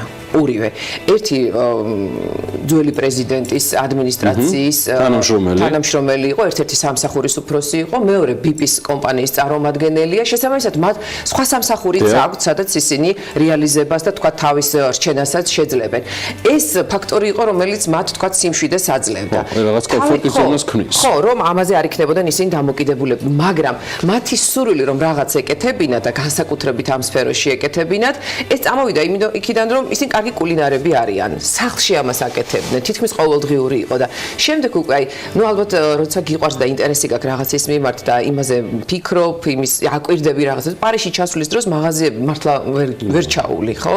და თუ შიგნით შეხვალ ვეღარ გამოხვალ ისეთი სურნელიც არის და ისეთი გემოც არის იქ. ამიტომ ინსპირაცია კი მისცა უკვე პარიზულმა მაღაზიებმა, შოკოლადის მაღაზიებმა და გადაწყვიტეს რომ რაღაც გაეკეთებინათ, მაგრამ როდესაც უკვე თბილისობის რა მოხდა თბილისობაზე? იცი, იმდენად ხშირად აკეთებდნენ ესენი ამ შოკოლადებს და მეგობრებს ურიგებდნენ საჩუქრად მიქონდათ, რომ ერთ-ერთ მოუთხა რომ აი თბილისობაზე სადაც ესეთი ხელნაკეთი რაღაცები გამოაქვთ, კუთხე შოკოლადის არ გვაქვს და იქნებ სცადოთ. სცადეს, ინტერესი გამოიწვიეს, ბევრმა კითხა სად შეიძლება მოვიდეთ, ვიყიდოთ და მე მივხვდნენ რომ ესე იგი ამის მოთხოვნილება არსებობს და რატომაც არა ვცადოთ.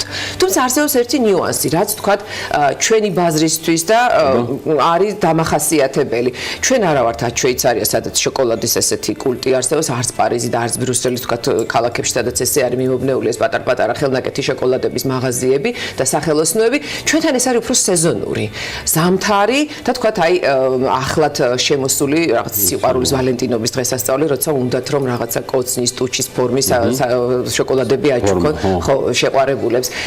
დანარჩენ პერიოდში რაღაცა თითქოს კვდება ეს ყველაფერი. სამაგეროთ ემერიცის სეზონი მოდის, მე უკვე ყველანაირი შეკვეთა მატულობს და მატულობს. სადეს და მაგრათაც გამოუვიდათ, ხო? გამოუვიდათ. ძალიან კარგად. მე ერთი რაღაცა მაქვს, იცი, როცა ვშიფრავდი მასალას, უყურებდი. აი, კარგი კლიპები რო ესეთი სათაური ცხოვრება მშვენიერია, ხო? აი, რო უყურებ ლამაზი ადამიანები, შემდგარი, რეალიზებული, თავიანთ პროფესიაში ძალიან რაღაც ესეთი დამკვიდრებულები, კარგი სახლი, კარგი მანქანა, ოჯახი და პლუს კიდევ რაღაც დამატებით ისა. ხო, აი ესეთი კლიპის გოგოები ვითიყვნენ, იცი, როცა უყურებდი. მაგრამ ბავშვი ვართ? ხო, ცხოვრება მშვენიერია, მაგრამ რო უყურებ და თან გემრიელიც ყოფილა.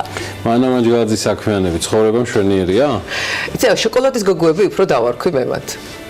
რა ვქნა რომ ეს მეორე უფრო მომწონს. შოკოლადის გოგოები, ყველაზე საქმიანები დეკემბრის ბოლოს წინა სამუშაო კვირაში. ნახეთ მანამ ანჯელაძის კიდევ ერთი საქმიანები.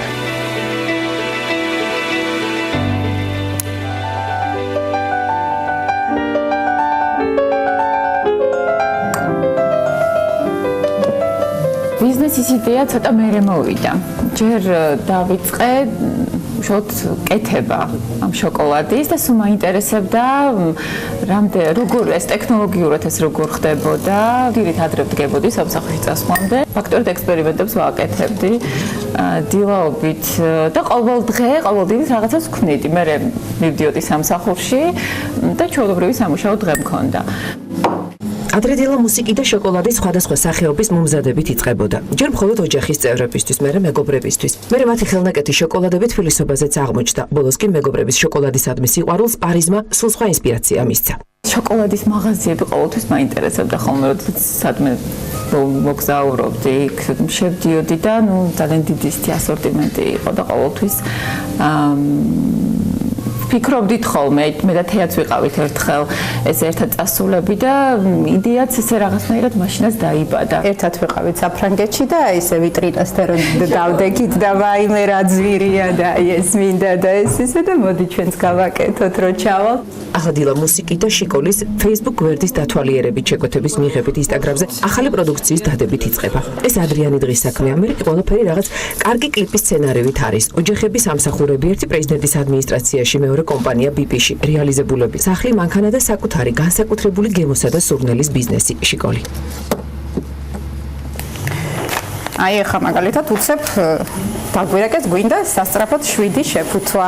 დღის მეორე ნახევარი დასვენების დღეები უკვე წელიწადზე მეტია შიკოლის ეკუთვნის. ახლა უკვე სახელოსნოში ჯადოქრობენ. ჯერ ყველაფერი საკუთარი ხელით, საკუთარ სახლებში კეთდებოდა, საათობით, ღამის თევებით, გემოების შერჩევით, შიგთავსების მორგებით, რძიანი, შავი, თეთრი შოკოლადები. მაშინ ბიზნესში 1000 ლარი ჩადეს. ეს იყო მათი პირველადი ინვესტიცია. 1000 ლარი დავდეთ თავიდან. კი. სჭირდებოდა იმას მომატებდით და მომატებდით. ხელფას ველოდებოდით კიდე იქიდან. პირველი იყო სახში ჩემთან 3 დღე გადავაბით, აი ესე თბილისობისთვის, მე და თამთამ, ესე ღამე არ დაგვიძინია, 3 დღე გადავაბით, გავამზადეთ ესე პროდუქცია, გავყიდეთ, ეს ფული შევინახეთ. თავიდან შოკოლადის ტემპერას ხელით აკეთებდნენ და თერმომეტრით ამოწმებდნენ. ის რომ შავი შოკოლადი 59 გრადუსამდე უნდა აიყვანოს, შემდეგ 48-ზე დააყენო. ყველა სახის შოკოლადი თავის ტემპერატურას, კონტროლსა და რეგულირებას ითხოვს. ჩაშადელი საახალწლო დაკვეთებიდან მიღებული თანხით კი პირველი დიდი შენაძენი ტემპერას მანქანა იყიდეს, რამაც მათი საქმიანობა ბევრად გააიოლა. შესაქმნელი იყო ასორტიმენტი, მოსანახი იყო გემოები. ორივე შეთანხმდა, რომ მთავარი რაც უნდა შეენარჩუნებინათ შოკოლადის ხარისხი იყო. ამიტომაც მათ მარაგში მხოლოდ იტალიური და მაღალი ხარისხის თურქული მასალა. ეს არის სპეციალური ტრანსფერი ქვია, სპეციალური ქაღალდია, რომელიც გადაგვყავს. ეს ტრანსფერებიც კაკაოს ცხიმზეა დამზადებული, ანუ შოკოლადისთვის მისაღები, ანუ ჩვეულებრივი საღებავები, საკვების საღებავებიც არ გამოიყენება სპეციალურად შოკოლადისთვის. არის ესეთი გამზადებული, თუმცა ესეც ასევე ძალიან ძვირია. შესაძლოა კაკაოს ცხიმი და საკვების საღებავები შემოიტანო, მაგრამ მკაცრად გადაწყვიტეს ის შიშოვნად საქართველოშია შესაძლებელი, მხოლოდ ქართული უნდა ყოფილიყო. აქცენტი გვინდოდა, რომ ქართულ პროდუქციაზე, ანუ თხილი, ნუში, ქართული, ანუ მოვიძიეთ ესეთი ბიჭები, რომლებიც თვითონ გვაწოდებენ ამ პროდუქციას, ძირითადად გვჭირდება ჩირი, თხილეული, ხო, ეს ყველაფერი ქართული. აი კაკალი კი საკუთარი აქვს კაკლებში ცხოვრების ერთ-ერთი პლუსი ისიც აღმოჩნდა, რომ პროდუქციაში საკუთარი ეზოს კაკალია. შოკოლადის კეთების დროს სიზუსტე და განწყობა კი მთავარია. თუ ცუთხასიათზე ხარ ან ნერვიულობ, შოკოლადიც არ ჩამოდეს. აი მაგალითად, ხან ხელით ვაკეთებთ ამ ტემპერირებას, ხან მანქანაში ვასხამთ და იმ მანქანაც რაღაცა ჯიუტდება ხოლმე. როცა ჯერი დიზაინსა და შეფუთვაზე მიდგა, მიხვდნენ, რომ აქაც ლავირება იქნებოდა საჭირო. იმის გამო, რომ თბილისი პატარა ბაზარია, აქ ყუთებიც კი პრობლემა ხდება. ბოლოს ჩამოყალიბდნენ ძვირიან და იაფიან შეფუთვაზე. უნდოდა ჩიკოლი ყველასთვის ხელმისაწვდომი ყოფილიყო. ჩვენ სულ ვცდილობთ, რომ ყველანაირი მომხმარებლისთვის მაინც რაღაცა გავაკეთოთ, თქვათ, რაოდენობრივად, ან შეფუთვის გათვალისწინებით, რომ ყველას კონდეს საშუალება ამის შეძენის. როცა პირველი დიზაინი დაიდო, მაშინ არც უფიქრიათ, მერე კი აღმოაჩინეს, რომ შეფუთვა ზედმიწევნით ქალური ფერის, ვარდისფერი იყო. სახელწოდება მარტივად მოვიდა და პირველყოფილ კაკაოს მწარმოებლებს აცტეკებს დაუკავშირდა. შიკოლი არის აცტეკური, ძველი აცტეკური ჯოხის დასახელება, რითიც კაკაოს კრებდნენ. და იმას ერქვა შიკოლი.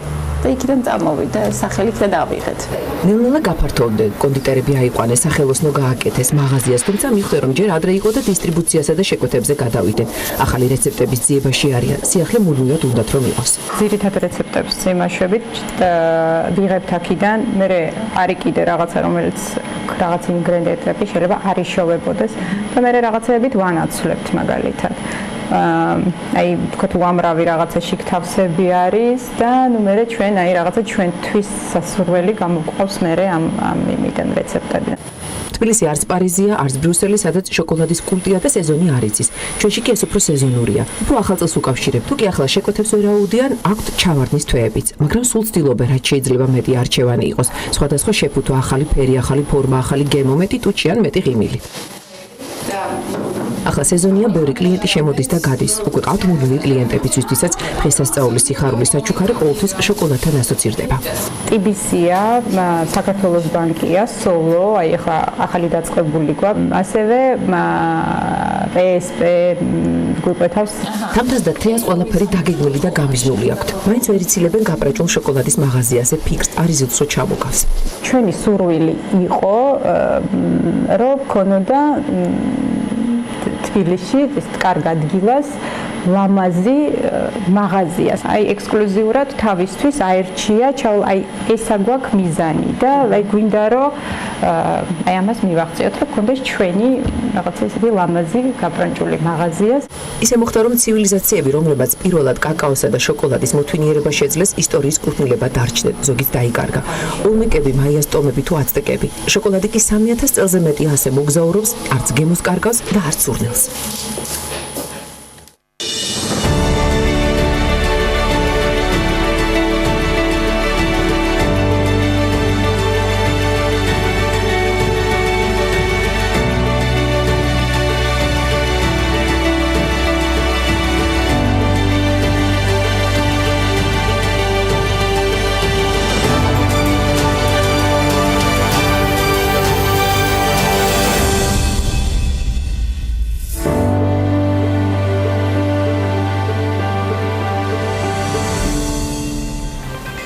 ეროვნულმა ბანკმა მონაცემთა ვიზუალიზაციის და ანალიზის თანამედროვე პლატფორმა დანერგა. რას ნიშნავს ეს? იმას ნიშნავს, რომ BI სისტემა გამოიყენება დიდი მოცულობის სხვადასხვა ტიპის და ფორმატის მონაცემების ვიზუალური წარმოდგენისა და ანალიზისათვის. ვისთვის არის ის? ახალი პლატფორმა საშუალებას მისცემს საბანკო სექტორს, მთავრობას, ბიზნეს თუ აკადემიური წრეების წარმომადგენლებს მიიღონ ფინანსური სექტორის საქმიანობის შესახებ ეროვნული ბანკის მიერ წარმოებული ინფორმაცია სწრაფად და ეფექტურად ავტომატურად განახლებადი ინტერაქტიული საინფორმაციო დაფის, ანუ ეგრეთ წოდებული დაშბორდის საშუალებით. კიდევ უფრო უკეთ გასარკვევად მონაცემთა ვიზუალიზაციისა და ანალიზის თანამედროვე პლატფორმაზე გიორგი სტუმართან ერთად გვერდება. მივესალმები არჩილ იმნაიშვილს. და მედიაც მიიღებს ამ ინფორმაციას და საწავალთ გადავამუშავებთ, განსაკუთრებით ბიზნეს მედია იქნება ავანგარდში. არჩილ იმნაიშვილს საქართველოს ეროვნული ბანკის მაკროეკონომიკის და სტატისტიკის დეპარტამენტის უფროსს მასპინძლობთ. დიდი მადლობა არჩილ მობრძანებისთვის. ყოველთვის პატივია თქვენი მასპინძლობა და ვიდრე არჩილი დეტალებში გაგვარკვევს და BMG-ის გუნდისთვის ეს სიახლე, რომელსაც ახლა თქვენს გაგიზიარებთ, არის კიდევ ერთხელ განსაკუთრებით საინტერესო. მოკლედ მეც გეტყვით, რომ სტატისტიკურ მონაცემებთან მუშაობის ნაცვლად BI-ის მოხმარებელს შეიძლება გაეცნოს მეტ მონაცემებს, სხვაჩვენს განსაზღვროს მისთვის სასურველი კვლევის არეალი და მარტივად დაინახოს მიზეზშედეგობრივი კავშირები სხვადასხვა მაჩვენებლებს შორის. არც მეტი არც ნაკლები ეს არის უმცირესი, რაც შეიძლება იყოს BI-დან გამომდინარე, რომლის ერთ-ერთი მომხმარებლები ცხადია BMG-ც აუცილებლად იქნება და როგორც აღნიშნე, ჩემთვის ყოველთვის პატივია ეროვნული ბანკის არაჩვეულებრივი გუნდის წევრებს უმასპინძლო ამ სტუდიაში. არჩილ, რატო გადაწყვიტეთ? მოდი აქედან დავიწყოთ ამ პლატფორმის შექმნა. რა იყო მიზეზი, განსაზღვრელი ფაქტორები საიმისოთ, რომ ეროვნულმა ბანკმა, რომელსაც ისედაც საკმაოდ დაძაბული დღის წესრიგი აქვს და რუტინა ყოველდღიური, თქვენ გადაწყვეტეთ, რომ დამატებით ესეთი პლატფორმა შეგექმნათ. მოგესალმებით პირველ რიგში დიდი მადლობა თქვენ სტუდიაში მოწვევისთვის. რაც შეეხება ამ ახალ პლატფორმას, რომელიც როგორც შესავალში აღინიშნა, ეს არის მონაცემების ვიზუალიზაციის და ანალიზის პლატფორმა. ანუ ამაზე რამდენიმე მიზეზი არსებობს. პირველ რიგში რატო მოხდა ამის დანერგვა? პირველ რიგში ის, რომ ეროვნული ბანკის მიერ წარმოებული სტატისტიკის მიმართ არის, ჩვენ ხედავთ, რომ არის საკმაოდ დიდი ინტერესი ჩვენი ვებგვერდის სტატისტიკის განყოფილებას საკმაოდ ბევრი სტუმარი ყავს. და ამ მონაცემების მიმართ დიდი ინტერესი არის. დაახლოებით ჩვენ 2015 წლიდან ჩვენ კომერციული ბანკებიდან დავიწყეთ ინფორმაციის მოგროვება განახლებული საინფორმაციო სისტემის მეშვეობით, სადაც ეს მონაცემები გროვდება საკმაოდ დეტალიზებული სახით. და შესაბამისად ეს შეიქმნა საკმაოდ დიდი მონაცემთა ბაზა, რომელიც საშუალებას გვაძლევს, რომ ჩვენთვის საინტერესო მონაცემები დავინახოთ ძალიან განსხვავებულ ჭრილებში, როგორც ჩვენად და ასევე შეგვიძლია რომ შევთავაზოთ ჩვენს მომხმარებელს. დღეისთვის არჩილ ეს მონაცემები რას მოიცავს და გამომდინარე იქიდან რომ მხოლოდ გუშინ იყო პირველი პრეზენტაცია, რომელიც ეროვნული ბანკის პრეზიდენტმა, საფინანსო საბიუჯეტო კომიტეტის, საპარლამენტო კომიტეტის თავმჯდომარემ თქვენ სხვებმა გამართეთ, მე ვიცი რომ ამ მონაცემებს კიდევ დაემატება მომავალში გარკვეული მონაცემები. კი, ხო, გარდა იმისა, რომ ეს მონაცემების ბაზა გქონდა, კიდე ამაზეც გავაგრძელებ, ესე იგი ეს BI-ის ახალი პლატფორმა საშუალებას გვაძლევს, რომ ჩვენთვის საინტერესო შეკითხვებზე პასუხები გავცეთ უფრო სწრაფად და ინტერაქტიულად უფრო სწრაფად და ნაკლები და უფრო მოხერხებულად, მოდი ასე ვთქვა. და რაც საკმაოდ ინოვაციურია და შეგვიძლია შესაბამისად უფრო მოკლე დროში, უფრო დიდი რაოდენობის ინფორმაცია დავამუშავოთ, ანალიზი გავაკეთოთ, ჩვენთვის საინტერესო შეკითხვებზე პასუხები მივიღოთ. რაც შეეხება ჩვენს ახალ პლატფორმას რო გადავხევთ, ეს არის ეროვნული ბანკის ვებგვერდის თავფურცელი. აქ სტატისტიკის განყოფილებაში უნდა შევიდეთ პირველ რიგში, სადაც მარცხენა მხარეს უკვე ჩამონათვალი არის და ერთ-ერთი ინტერაქტიული სტატისტიკა და სწორედ აქ შეგვიძლია რომ შევიდეთ. და ნუ აქ გამოდის ორი ჯგუფი, ეს არის დეპოზიტები და სესხები, ჯერჯერობით მხოლოდ ეს ორი ჯგუფი არის. თუმცა ამ ჯგუფსაც რო ვთქვათ, ეს არის საკმაოდ ამ ჯგუფებში თვითონ საკმაოდ ბევრი რეპორტი არის და დიდი მოცულობით ინფორმაცია.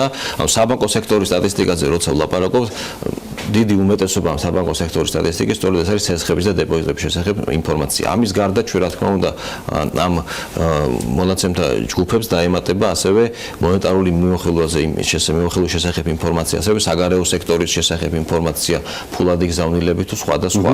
ანუ ეს ინფორმაცია ის მონაცემები, რაც ჩვენს ჩვეულებრივ სტატისტიკის გვერდზე რაც Excel-ის სახით ხედავთ, საბოლოო ჯამში ყველა ის ინფორმაცია და იმაზე უფრო მეტი დეტალიზაციით ჩვენ საბოლოო ჯამში გვექნება სწორედ ამ ფორმით. ეხლა ეს არის სხვადასხვა ეს არის მაგალითად დეპოზიტების ჩაშლილი ვარიანტი, ხო?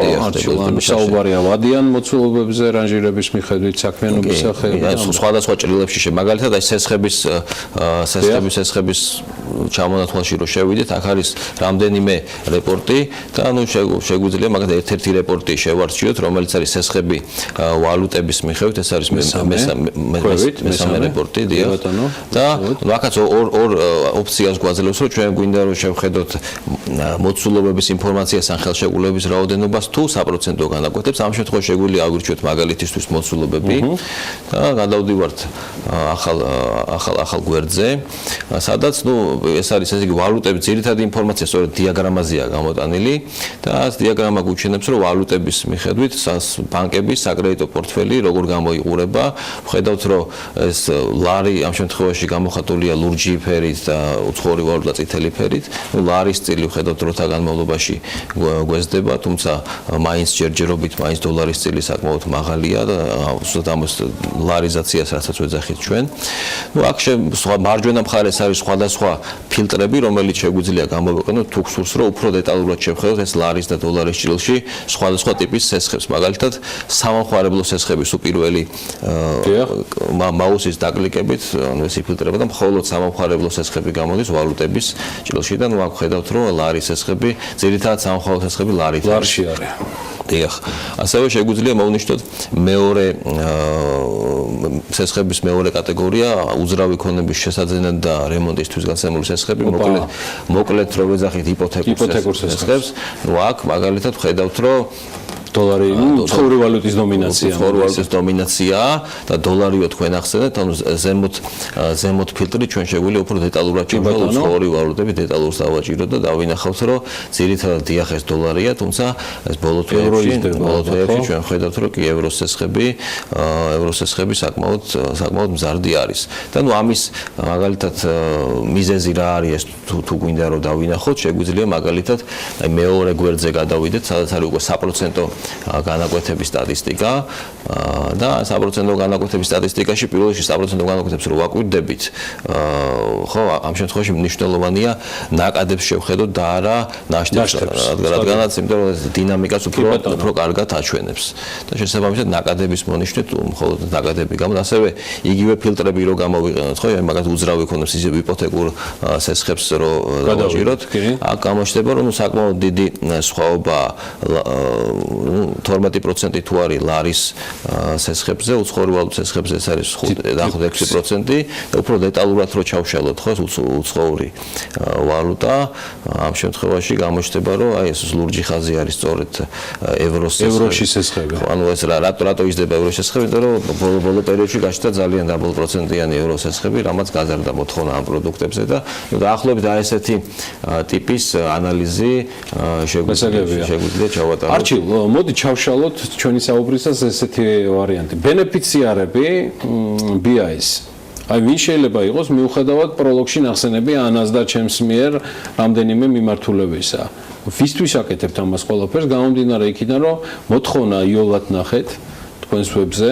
ხედავთ განსაკუთრებით ბოლო 2 წელიწადში მედიიდანაც გააქტიურებულ მოთხოვნას, ვინ არიან ჯამში ამის მთავარი მომხმარებლები? ხო, ასე იყოს ორად უნდა გავყოთ. ერთი რომ ეს BIS დანერგვა მნიშვნელოვანი იყო თვითონ ეროვნული ბანკისთვის, იმიტომ რომ ეს არის ის რაც ვებგვერდზე გამოვიტანეთ ეს მიმონაცემები, თუმცა ჩვენ შიდა მოხმარებისთვის და ჩვენი ანალიზის უფრო ეფექტიანობისთვის მნიშვნელოვანი იყო ეროვნული ბანკისთვის რომ დაგვენერგა ეს პროექტი და ჩვენ თვითონ ჩვენი ანალიზში სწორედ ამ ინსტრუმენტით რო გვეხმძღვანელა ეს ერთი და მეორე რა თქმა უნდა ჩვენი მომხმარებლებისთვისაც ეს თვითონ ეს გვერდი მაგისთვის შეიქმნა ამ შემთხვევაში ესენი არიან რა თქმა უნდა მედია ფინანსური სექტორის წარმომადგენლები აკადემიური წრეები და სხვადასხვა მკვლევარები არჩილ მე მგონი არ მეშლება მიუხედავად იმისა რომ მხოლოდ გუშინ დავიწყე ამისი ასე ვთქვათ კარგად გაცნობა მაგრამ ძალიან აღტკინებული ვარ ამბავით ეს ყველაფერი მათ შორის საქართველოში შესაძლებელია რეგიონალურ ჭრილშიც იყოს. ალბათ ეს ძალიან მნიშვნელოვანია, იმიტომ რომ ჩვენ რო არ ვიყოთ ზოგად და მთლიან ინფორმაციაზე კონცენტრირებული.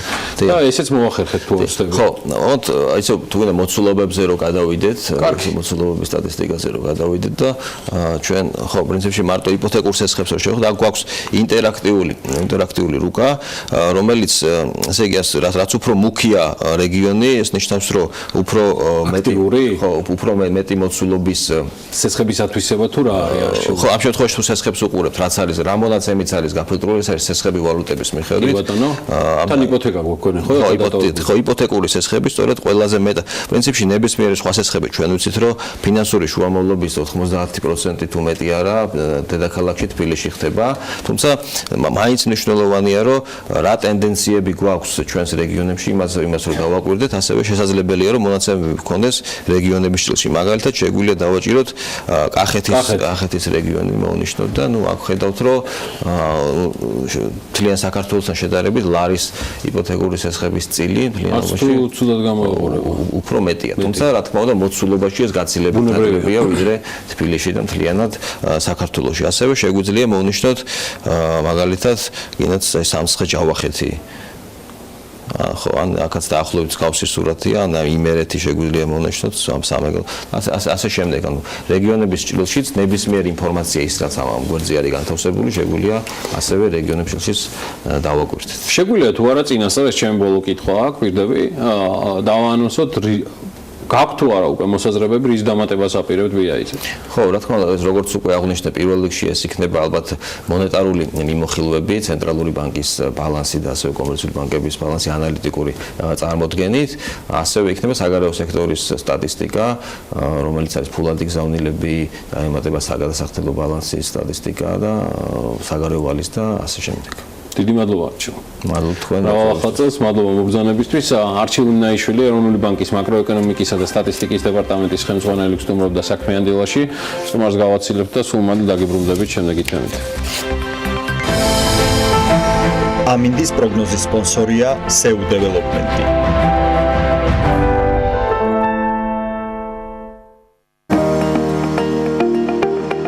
ამინდის პროგნოზის სპონსორია სადაზღვევო კომპანია უნისონი. თავისუფალი დაზღვევა თქვენი სიმშვიდისათვის.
ამინდის პროგნოზის სპონსორია SEU დეველოპმენტი.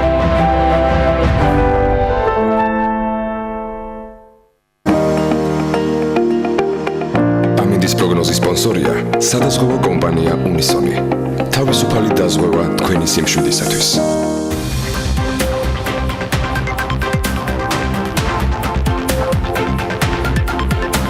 საინტერესო შეხვედრა შედგა გუშინ სასტუმრო ქორთიარდ მარიოტში, სადაც ევროკავშირის საქართველოს ბიზნეს საბჭოს და საგარეო საქმეთა სამინისტროს თანამშრომლობის ფარგლებში საზღვარგარეთ საქართველოს დიპლომატიური მისიების ხელმძღვანელები ქართული ბიზნეს სექტორის წარმომადგენლებს შეხვდნენ.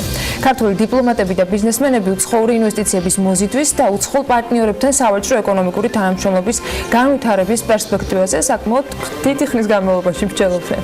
ახლა იმ რეალობის გათვალისწინებით, როცა გუშინ წინ კომერციული ატაშეების სახეცვლილება უკვე ეკონომიკურ დესპანებად გვამცნეს, რა თქმა უნდა, საინტერესო იყო დიპლომატიური მისიების როლთან დაკავშირებით გამართული მსჯელობა. მინდა გითხრათ, რომ შეხვედრას ჯამში 70-ზე მეტი დიპლომატიური მისიის ხელმძღვანელი, ანუ ელჩიც ესწრებოდა, 80-მდე ბიზნესმენები მოვაჯობეთ გუშინ რაოდენობაში.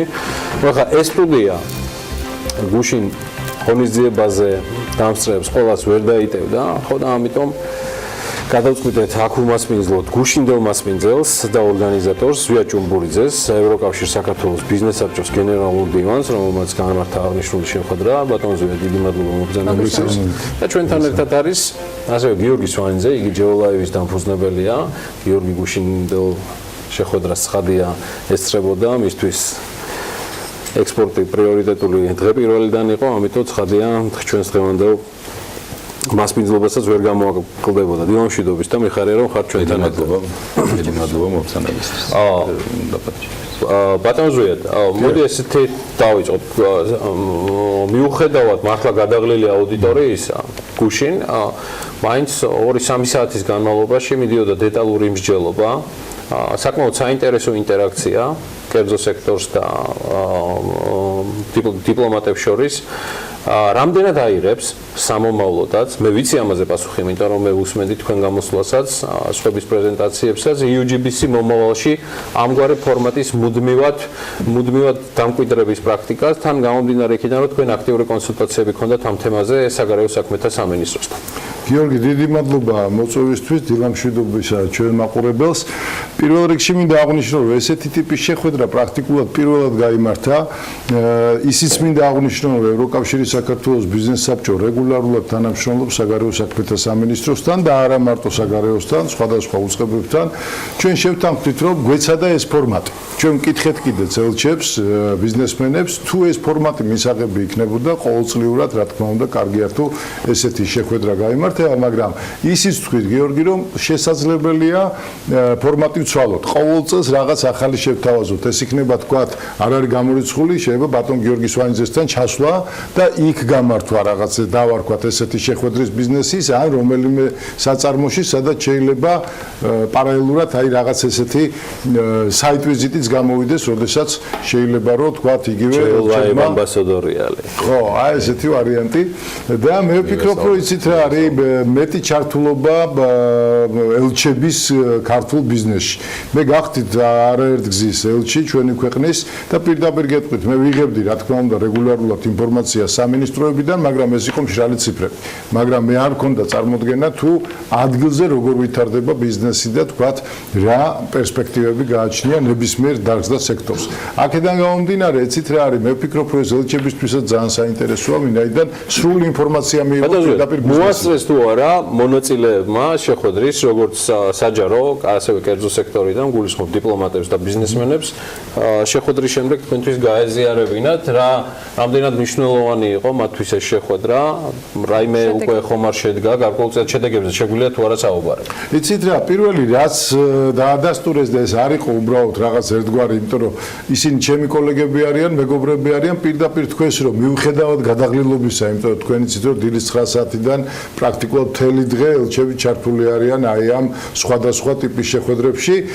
პირდაპირ აღნიშნეს, რომ ეს შეხვედრა მათთვის განსაკუთრებულად საინტერესო იყო და პირველი იყო, ვინაიდან პირველი იყო, რა თქმა უნდა, ინტერესიც მეტი იყო და წინადადებებიც ალბათ მერე უფრო კიდე წამოვა შესაბამისად რაღაც პერიოდის მერე. თუმცა მე მაქვს ინფორმაცია, რომ ცალკეულმა მისიებმა და დიპლომატებმა ბიზნესმენებთან ერთად საკმაოდ აქტიურეს და უკვე კი, სხვათა შორის ჩვენ იქ იყო მეორე ფორმატი, ეს იყო დავარქვათ არაოფიციალური მხარე ამ შეხვედრისა. იქ გაიმართა კონსულტაციები და გიორგი დამინდასტურებს, რომ რამოდენიმე მაგალითად პირადად ელჩმა ინტერესი გამოთქვა, რომ მეტი კომუნიკაცია ქონოდა და თქვათ იგივე თავის ადგილს სამყოფილ ქვეყანაში სხვადასხვა ბიზნესი წარედგინა. ეს უკვე თავისთავად მომგებიანია და ძალიან კარგი. ბიზნესის განმოსახედიდან რა პერსპექტივებს, პრაქტიკულ პერსპექტივებს ხსნის ეს ამბავი, იმიტომ რომ ჩვენ ერთხელ გვითქვამს, რომ ელჩების მთავარი ფუნქცია სწორედ მე ესე მგონია, რომ არის ქვეყნის ეკონომიკური ბიზნეს დესპანობა, მიუხედავად იმისა, რომ ამაზე ცალკე ალბათ პოზიცია ჩემოვა, მაგრამ რა ტიპის გამოცდილების გაზიარება შეგიძლიათ პირადად თქვენ უკვე გუშინდელი დღიდან გამომდინარე იმ ბიზნესმენებისთვის, რომლებიც არ იყვნენ გუშინ შეხვედრაზე, არ არიან ჯერჯერობით UGBC-ის წევრები და უნდა გახდნენ აუცილებლად თუ მათ სურთ ესეთ ინტერაქციაში მონაწილეობის მიღება, რა პერსპექტივებს ნის პრაქტიკული თვალსაზრისითაც. მე შემიძლია პირდაპირ თქვა, რომ ვაანონსე ბრაზილიის თემასაც, იმიტომ რომ ვიცი ამ თემასთან დაკავშირებით თქვენი ინტერესი და უკვე შემდგარი წინარე განზრახულობა. ბრძანეთ. პირველ რიგში კიდევ ერთხელ მივესალმებ თქვენ ტელემაყურებლებს. გუშინდელი შეხვედრა ჩემთვის იყო ნამდვილად განსაკუთრებული რა და ესე წარმოვიდგინე თავი რომ თითქმის აი მთელ მსოფლიოს გაუზიარე ჩვენი პროდუქცია და გავასინჯეთ თითქმის ჩვენი პროდუქცია რა რაზედაც აი ნამდვილად გარკვეულებულები და ძალიან ბევრი იქედან თუნდაც ის სტუმარი თუნდაც ის ბიზნესმენი სტუმარი რომელიც ბრაზილიიდან იყო ჩამოსული გარკვეული დარჩა რომ ნუ თუ საქართველოს არის ეთისყიდის წარმოებელი ქვეყანა და ეს ღვინოს ჩვენ შატოსვანეთის რომელსაც აგემოვნებდნენ, ნუ აი ყოველას დაჟე თვითონ ეს ელჩებიც ჭიქები რო არ ყოფნი და მიდიოდნენ და აი სადღაცა ჭიქებს ზამატებით ვიღებდით და ამ ღვინოს აგემოვნებდნენ და წარმოიდგინეთ აი მე ვფიქრობ რომ ყველა ბიზნესმენისთვის აი ესეთი შეხვედრები რაც გუშინ ევროპულმა ბიზნეს კონსულატმა მოაწყო არის უმნიშვნელოვანესი ჯერ ის რომ გვიცნობენ ყველა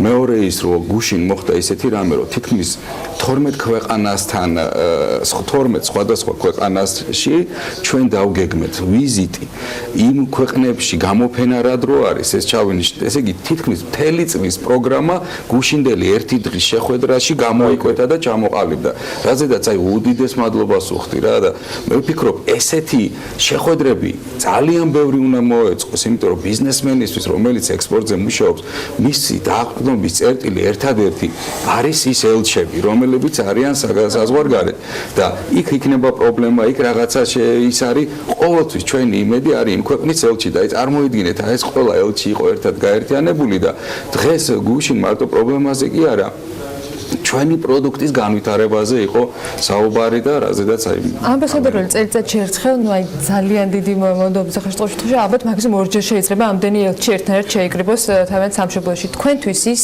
ახალი შესაძლებლობა რომელიც დაანონსებული არის ბიზნეს კონსულის სახით ეკონომიკური დესპანის სახით საელჩოებში რა საჭიროებები არსებობს ამ ნაწილში თქვენთვის აი რა იქნებოდა მოსახერხებელი და საჭირო და საინტერესო რომ მათთან რა ფორმის კომუნიკაცია გქონდეთ და რა ტიპის კომუნიკაცია უნდა გქონდეთ მათ ადგილობრივ ბიზნესებთან იმ ქვეყანაში სადაც ისინი არიან წარმოდგენილები. მე ვფიქრობ რომ ეს კიდევ უფრო ხელს შეუწყობს ბიზნეს განვითარებას, კიდევ უფრო მეც ხელს შეუწყობს რატომ ანონსებ, იმიტომ რომ როდესაც ელჩი არის იმ ქვეყანაში, რა თქმა უნდა, იმ ელჩს აქვს ძალიან ბევრი ოფიციალური შეხვედრა და ის განსაზღვრავს მარტო თქვათ ბიზნეს, არამედ პოლიტიკას. და ესეთი დამატებითი კადრი, რომელიც უშუალოდ იმ ქვეყნის ბიზნესმენებთან იქნება ჩართული, რომელსაც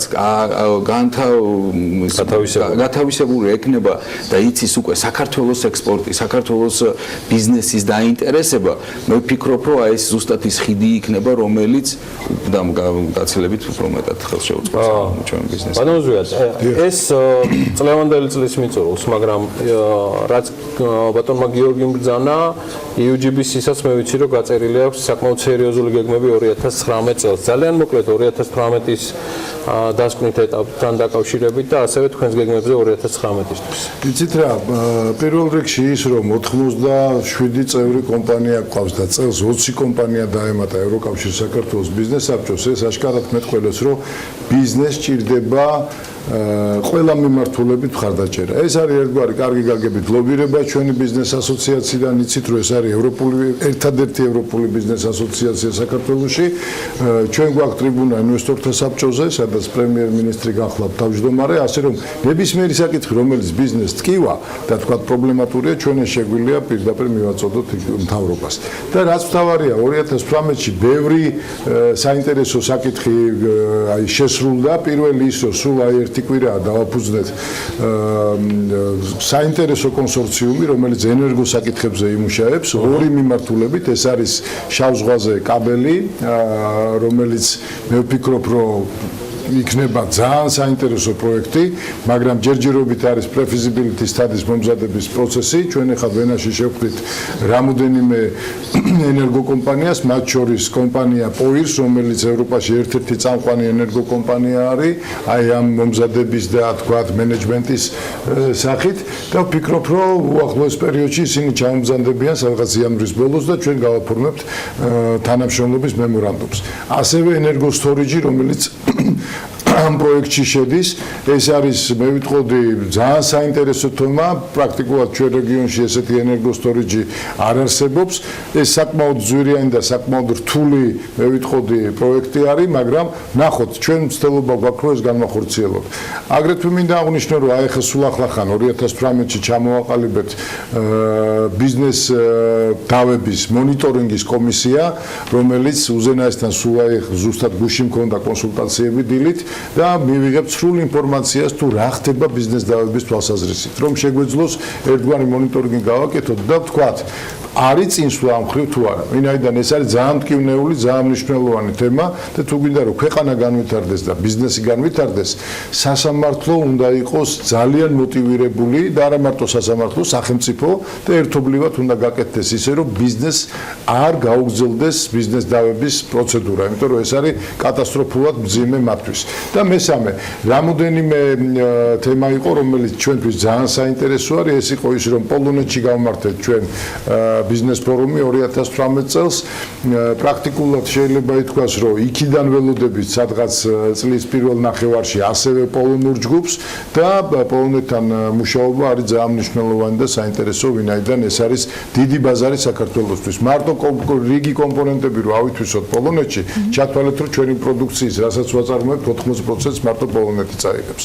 ამიტომ ბევრი საინტერესო რამ იყო 2018-ში, 19-შიც ასევე როგორც აღნიშნე, ელჩებისთვის ვამზადებ მთელ პაკეტს წინადადებების, თუ რაზე შეიძლება თქვა საინვესტიციო პროექტები წარუდგინენ ადგილსამყოფელ ქვეყანაში და ასევე სრული ინფორმაცია თუ რა ხდება ბიზნესის თვალსაზრისით. ბატონ გიორგი, როგორ ასრულეს ჯევლაევი 2018-ს, რამდენად მიაღწიეთ ყველაფერს დაგეგმილს, რაც ჰქონდათ წლიდასაწყისში როგორც კომპანიას და გარდა იმ გაწერილი კალენდრისა, რაც გუშინ ელჩებთან ინტერაქციისას გაქვთ უკვე, რა გეგმები გაქვთ 2019 წელს?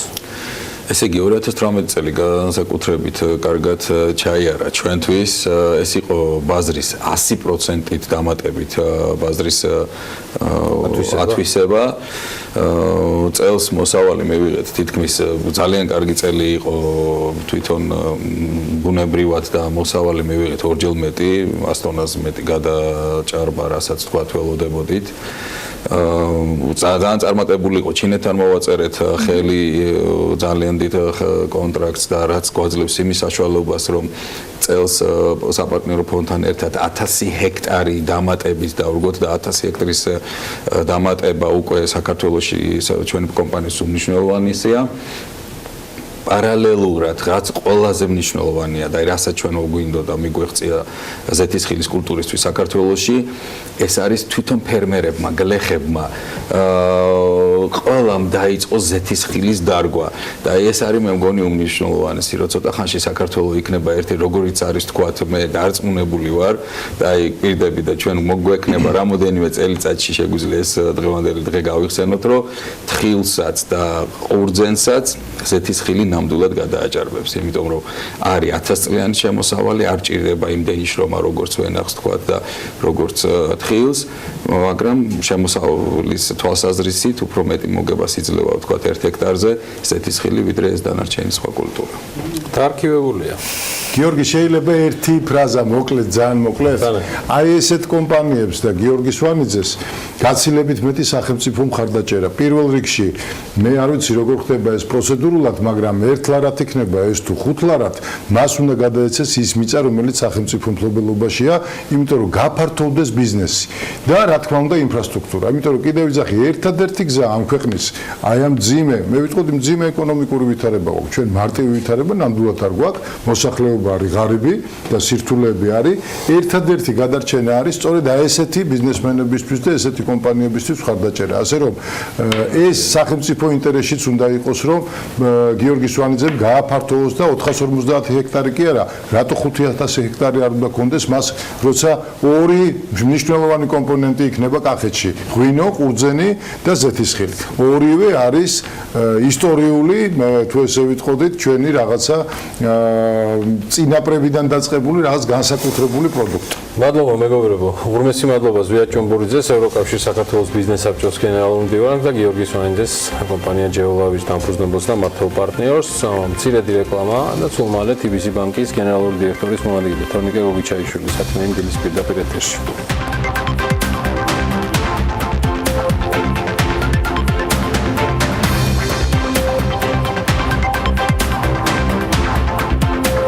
TBC ჯგუფი ლისის ტბის მიმდებარე ტერიტორიაზე TBC-ის ახალ სათავო ოფისის და ბიზნეს ცენტრის მშენებლობას იწყებს.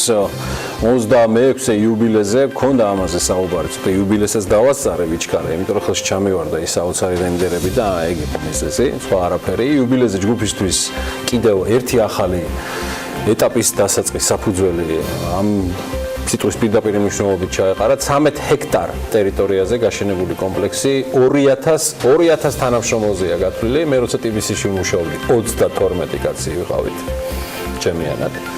და მთლიანად ენერგოეფექტური იქნება. ენერგოეფექტურები მაშინაც ვიყავით. სათავო ოფისის გარდა ტერიტორიაზე აშენდება მუხრან-მაჭავარიანი სახელობის პარკი და კომპლექსი გააერთიანებს როგორც სამუშაო სივრცეს, ისე შენობაში განთავსდება რესტორნები, ფიტნეს-კლუბები, სპეციალური სივრცეები ბავშვებისათვის და ასე შემდეგ. ყველაფერს ვერ ჩამოვთვლით, სანახაობა ნამდვილად დიდი იქნებოდა და იმედი მაქვს, რომ ეს ყველაფერი ჩვენი მაყურებლისათვის ეტაპობრივად მუდმივად განახლებად რეჟიმში გვექნება შესაძლებლობა, რომ ვაჩვენოთ და წარუდგინოთ ხოლმე. თქვენ კიდევ ერთხელ ხედავთ შესაბამის რენდერებს, რომელიც ეს იქნება თბილისში, ეს იქნება სულ რამდენიმე წელიწადში, როგორ იქნება, რა იქნება და რატო იქნება ესეთი საოცრება. დედაქალაქის აწ უკვე მევთვლი შუაგულში და რატო გახდება ეს დედაქალაქის შუაგული. ამაზე ჩემთვის ერთ-ერთი გამორჩეული სტუმარი და სპეროს გამორჩეული პროფესიონალი თორნიკე გოგიჩაიშვილი, იგი TBC ბანკის გენერალური დირექტორის მოადგილეა და მიხარია რომ მისი დილა, რომელიც ყოველდღე საქმიანია, უბრალოდ ეს სტუდიაში საქმიან დილაში იწყება. მადლობა გიორგი, მოგესალმებით. გამარჯობა. მადლობა მოგზაურობისთვის. მადლობთ სტუდიაში მოწვევისთვის, მივესალმები თქვენს აყურებელს. როცა პირველად საფუძველი ჩაეყარა, შეკრებილები იყო ბანკის წარმომადგენლები ლისის ტბის მიმდებარე ტერიტორიაზე, ერთ-ერთი ხელმძღვანელი პირზე იყო ასეთი შეფასება, რომ ეს არის საეტაპო მშენებლობა და პროექტი. ახალი ეტაპი იწყება ნამდვილად საინტერესო პროექტით. ჯამში იმ ინფორმაციას, რაც ახლა ჩვენ მაყურებელს ძალიან მცირე ნაწილით გავაცანით, პროექტი ბევრს მოიცავს და რას გულისხმობს ეს ახალი ეტაპი და რეალურად TBC ჯგუფისთვის რა სივრცე იქნება, რა გქონდათ ჩანაფიქრი და რა შეუკვეთეთ, ასე ვთქვათ. დიახ, მადლობთ. პირველ რიგში მართლა მინდა მიულოცო მთელს TBC ჯგუფს და ქალაქს ზოგადად ამ უნიკალური პროექტის დაწყება. ფაქტიურად, როგორც უკვე გაჟღერდა, ჩვენ გადავედით პროექტის დასკვნით ეტაპზე, რაც გულისხმობს უკვე მშენებლობის დაწყებას, როგორც გიორგი მზანა რამოდენიმე წელიწადში, კონკრეტულად კი 3 წელიწადში დასრულდება ეს პროექტი და ვფიქრობ, რომ ქალაქს კიდევ ერთ-ერთი ღირსშესანიშნავი ობიექტი შეემატება. რაც ყველაზე მნიშვნელოვანია, ეს არ იქნება მხოლოდ TBC-ის, ეს იქნება ღია კამპუსის ტიპის საზოგადოებისთვის გახსნილი ადგილი, რომელიც სხვადასხვა მრავალფუნქციური კომპლექსი იქნება და სხვადასხვა დაწესებულებებისგან შედგება. თუ რატო იქნება უნიკალური? იყო ესეც ნათქვამი, რომ ბიზნესს რაც კი დაჭირდება, ყველაფერი მოიყრეს თავს. ეს რას გულისხმობს და რა ტიპის ბიზნესებზეა და ვიზია? აი, ექსცევები, მაგრამ ნიშნავს თუ არა, თორნიკე ეს მნიშვნელოვნად, რომ სათავო ოფისი TBC-ის ინაცვლებს ლისტზე. აი, მოგახსენეთ. აი, ეგ მაინტერესებს. როგორც გითხარით, ეს კომპლექსი იქნება 9 სხვადასხვა შენობიდან წარმოდგენილი. აქ განთავსდება კულტურული ჰაბი, რომელიც გაერთიანებს გალერეებს, კაფე-რესტორნებს, სპორტულ გამოჯანსაღებელ ცენტრებს. აქ იქნება ასევე საბავშვო ბაღი. აქ ასევე იქნება ინოვაციების ლაბორატორია, რაც გულისხმობს და დიდი იმედი გვაქვს, რომ ძალიან ბევრ ახალ იდეას ჩაეყრება საფუძველი და ის იქნება იდეების გენერატორი. იქნება შესაძლებლობა სტარტაპერებს, მეწარმეებს მოვიდნენ და მათთვის მიიღონ ინტელექტუალური დახმარება, მათ შორის ინფრასტრუქტურაც და დამეთანხმებით ჩვენი ეკონომიკისთვის ზუსტად ეს სფერო არის ძალიან მნიშვნელოვანი. და ბოლოს მათ შორის იქნება TBC-ის სათავო ოფისიც, რომელიც დაიტევს 2200 თანამშრომლამდე. სივრცე იქნება სრულიად განსხვავებული, რაც ჩვენ აქამდე გვინახავს პრინციპში ტენდენცია არა მარტო ბანკები, არამედ ზოგადად ბიზნესები ცდილობენ გახსნილი ტიპის ოფისების შექმნან, ეგრეთ წოდებული open space-ები, რაც მეტ განვითარების შესაძლებლობას აძლევს თანამშრომლებს, ბევრად უფრო კომფორტულია, ისინი არ არიან კონკრეტულ სამუშაო ადგილზე, ესე ვთქვათ, მიჯაჭვულები, მათ შესაძლებლობა იქნება სხვადასხვა სივრცეები გამოიყენონ, მათთვის მეტი აქტივობა გამოდიახ. ნაყოფიერებადაც მოხდეს. ასევე უნიკალური იმით არის ეს პროექტი, რომ როგორც უკვე აღინიშნა 80-20 პრინციპით აშენდება. ეს არის 13 ჰექტარზე, როგორც გიორგიმ დაანამ გაშენდება და მხოლოდ 20% იქნება ათვისებული ფუტპრინტი თვითონ შენობისთვის, დანარჩენი სრულად დაეთმობა რეკრეაციას და ლანდშაფტს. ადგილიც სწორედ მაგიტო იქნა შერჩეული გიორგიმ დაანამ, რომ ქალაქის ცენტრი იქნება, მაგრამ მაინც დღეს შედარებით მოშორებულია, ფერდობზე არის, სუფთა ჰაერი არის და თვითონ დიზაინიც ინსპირაცია მოდის შატილიდან, სოფელი შატილიდან, რომ როგორ შეირჩა და გადაწყდა, თორნიკე, ცოტა მეტი მოგვიყევი ამ დიზაინთან დაკავშირებით. ცალკე სალაპარაკო ამბავია. ის იყო თუ არა რა დაუკვეთეთ და მე მიიღეთ. ფიქრობ, რომ ზუსტად ის იყო, ეხლა ყოველთვის ართულია, რომ ზუსტად ის იყო, იმიტომ რომ არქიტექტურას ძალიან ბევრი დიდი დრო დაიხარჯა ამაში კვლევაში, თუ როგორი უნდა ყოფილიყო, სად უნდა ყოფილიყო, რა უნდა გაკეთებულიყო. შეირჩა ჰოლანდიური კომპანია Ion Studio, რომელსაც მსოფლიოს სხვადასხვა კონტინენტებზე და ახლობით 70 ქალაქში აქვს ძალიან ესე თქვი წარმოსადეგი შენობები გაკეთებული და ამ კომპანიამ შეისწავლა ასე ვთქვათ TBC-ის წარსული 27 წლის არის ხო უკვე TBC ფაქტურად რაც დამოკიდებული საქართველოს თითქმის იმხელა არის ეს კომპანია და ღირებულებებით რითიც აქამდე მოვიდა რა არის სტრატეგია კომპანიის როგორ უნდა გავითარდეს და ამ ყველაფერზე დაყნობით იქნა ინსპირაცია იქნა აღებული შატილიდან შატილის კომპლექსიდან და გადმოთარგმნილი უკვე ესე ხმაურება თანამედროვეობაში შენობა ძალიან ულტრა თანამედროვეა ერთი შეხედვით მაგრამ ჩვენ ისტორიას ეხმაურება კარგად თვითონ შატილის კომპლექსს თუ გავხსენებთ ის მთლიან ბუნებაში ეკოსისტემაში ძალიან კარგად არის ჩაწერილი რომელიც წარმოდგენილია ტერასულად და დიდი ფართოავნებით იგივე პრინციპი არის პრინციპში გამოყენებული ამ ჩვენს ახალ პროექტში და სახურავებზე განთავსდება ასევე ბაღები და ვფიქრობთ რომ ძალიან ლამაზ რაღაცას ვფიქრობთ რომ თავარი ეტაპი დასრულებულია მაგრამ ეხლა ნაწილობრივ ახსენეთ რაც ნიშნავს თავარი ეტაპის დასრულება იმიტომ რომ წინ ძალიან დიდი სამუშაო პროცესი იყო მოკვლევის შერჩევის და ასე შემდეგ პროექტირების მაყურებლისთვის შეიძლება ეს ცოტა უხეშ შეჯღერდა მერცე მშენებლობა ჯერ ეხლა რამდენიმე ორი დღის წინ დაანონსდა ერთი არის არქიტექტორი რომელიც მოკლედ მეორე მშენებელი კომპანია ვიცი რომ საერთაშორისო კონკურსი იყო გამოცხადებული მათ შორის არქიტექტურის შერჩევას და მშენებლობაზე აი ასეთი დამოკიდებულება და ასეთი პრინციპებით კიდევ რა თქვა დეტალები დაზუსტდა და წინასწარ რა შეგიძლიათ გითხრათ, ვინ ააშენებს და როგორ არის გაწერილი გეგმა? მშენებლობა საკმაოდ დიდი კომპლექსია, დაახლოებით კი არა 70,000 კვადრატი არის ასაშენებელი ჯამში. ეს არ არის პატარა ობიექტი, მშენებლობაც სხვადასხვა ეტაპს მოიცავს. კონკურსის წესით მიმდინარეობს სამშენებლო კომპანიების შერჩევა. ჩვენი პრეფერენცია, რა თქმა უნდა, იქნება ადგილობრივ სამშენებლო კომპანიებზე ფოკუსირება, თუმცა თუ დავინახავთ, იმიტომ რომ საკმაოდ რთული ელემენტები არის, ბევრი გასაკეთებელი, ხარისხის კომპონენტი ძალიან მნიშვნელოვანია და იმ კომპონენტებს, რაზეც უბრალოდ ადგილობრივი სამშენებლო კომპანია ვერ გაზრდება, მხოლოდ მაგ შემთხვევაში მოვიწევთ ჩვენ საერთაშორისოს.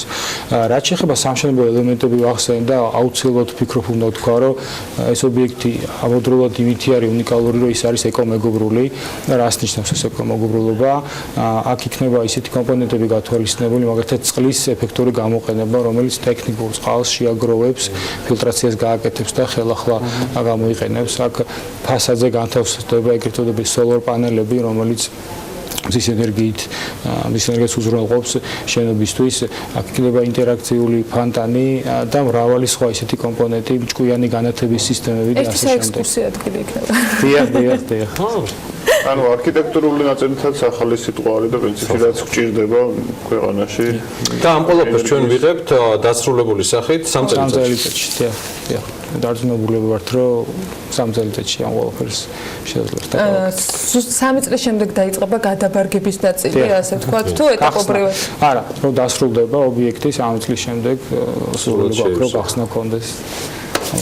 იქნებით. მადლობა თორნიკე. ძალიან დიდი მადლობა. მადლობა მობრძანებისთვის თორნიკე გოგიჩაიშვილს, TBC ბანკის გენერალური დირექტორის მოადგილედ სტუმრობდა. სხვათა შორის თემიდან შორს არ წავალთ, სულ რამდენიმე წუთში დაგველოდეთ ლიკა ქარდავას რუბრიკა იწყება. ძალიან საინტერესო ამბები და ძალიან საინტერესო სიახლეებით.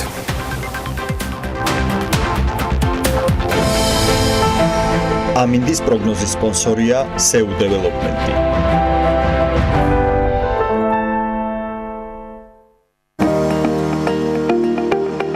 ამინდის პროგნოზის სპონსორია სადაზღვევო კომპანია უნისონი. თავისუფალი დაზღვევა თქვენი სიმშვიდისათვის.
ამინდის პროგნოზის სპონსორია SEU დეველოპმენტი.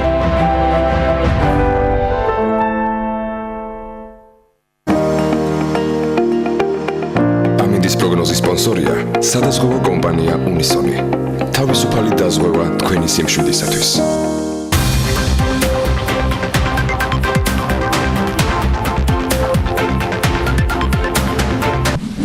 რუბრიკის სპონსორია M-კვადრატი. რუბრიკის სპონსორია დირსი, მასშტაბური საცხოვრებელი კომპლექსი თბილისში.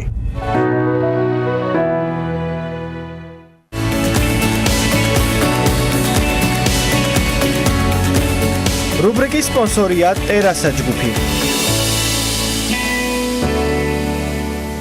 აქვე საბურთალოზე ჩვენთან ძალიან ახლოს ახალ წელს ნიუ-იორკული ცხოვრებით ხვდებიან. როგორ? ასათიანის ქუჩაზე ამერიკული ცხოვრება დაწყებულია. თბილისი გარდენსის 30 სართულიანი ნიუ-იორკული ცათამბჯენი ახალ მოსახლეობით შევსებულია და წინა საახალწლო განწყობაც რა თქმა უნდა შესაბამისია. ნილ ონგურაშვილი სტუმრობდა გარდენს და როგორც ვიცი, ერთ-ერთი მოსახლის სახლშიც კი შეიჭრა იმისთვის, რომ ჩვენც გავიგოთ, როგორია თბილისში ამერიკულ რიტმს ფეხი აუწყო.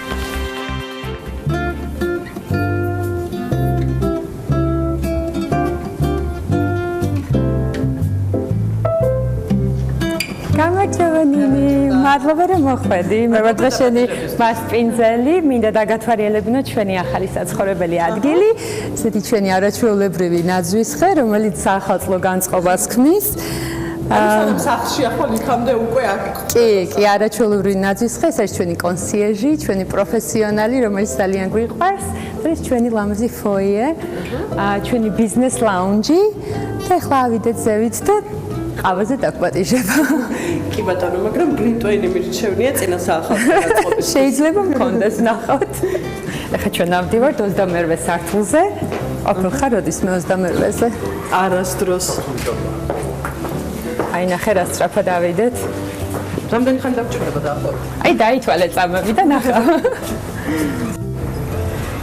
აი მოვედით, დაითვალე წამები? კი და დაახლოებით 40 წამში. 40. ძალიან სწრაფი ლიფტი გვაქვს. მოკლედ 20 წელი ცხოვრობდით ნიუ-იორკში ჩვენ.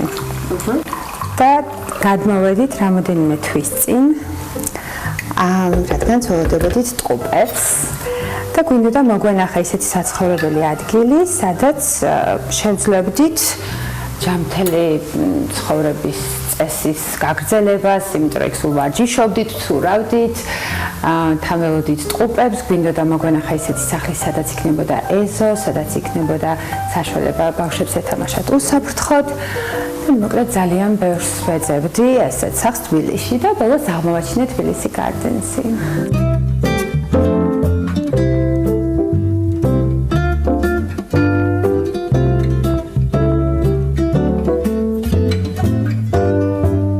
უპირველეს ყოვლისა მინდა აღვნიშნო ის ფაქტი, რომ რამოდენიმე თვეა უკვე აქ ცხოვრობთ და ყოველდღე ვწმუნდები იმაში, რომ ჩვენი გადაწყვეტილება იყო სწორი. მთელი ცხოვრება, როდესაც ბრუნდებოდი სახლში, თუნდაც ამერიკაში, როდესაც ცხოვრობდით, იქ 20 წელი ცხოვრობდით, ყოველთვის მინდოდა მომენახა ისეთი სახლი, სადაც გამიხარდებოდა დაბრუნება და ეს განცდა ზუსტად აქ. აი მოვდივარ და მიხარია სახლში მოსვლა, იგივე განცდა ჩემს მეუღლეს, დაცული გარემო, პროფესიონალიზმი, რომელიც იგრძნობა სულ თავდაპირველად, როდესაც შემოდიხარ ბაღში, ხდება დაცვა, როდესაც ვიღაც სტუმარი მოდის, გაცნობებენ ამის შესახებ, კონსიეჟი, რომელიც არის ძალიან მეგობრული და ნებისმიერ დროს შემიძლია მიმართო თუ რამე მჭირდება, პერსონალი, მენეჯმენტის ჯგუფი, აი ყველა არის არაჩვეულებრივი და ჩვენ ზოგადად რაღაც მივეჩვიეთ ესეთ კარგ სერვისს ამერიკაში და აქეთ რო წამოვედით, მეგონა რომ გაგვიჭირდებოდა ესეთი რაღაცის მონახვა და როგორც გითხარი, ანუ ძალიან ბევრი ვეძებეთ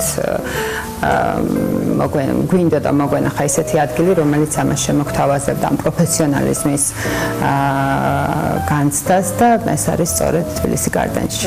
მადლობა თამო საინტერესო საუბრისთვის, იმ ემოციების გაზიარებისთვის, რომელიც შეგაქვს აქ ცხოვრების. ჩემი სიამოვნება იყო ამ ყველაფრის გაზიარება, იმიტომ რომ დიდი მადლობა და მე ახლა ისეთი გაწყობით მივდივარ აქედან, რომ სიამოვნებით თქვენს მეზობლად გადმოვიდი. აი მე გადმოდი ძალიან გამეხარდება, რომ ყველა ჩემი ახლობელი ცხოვრობდეს აქ.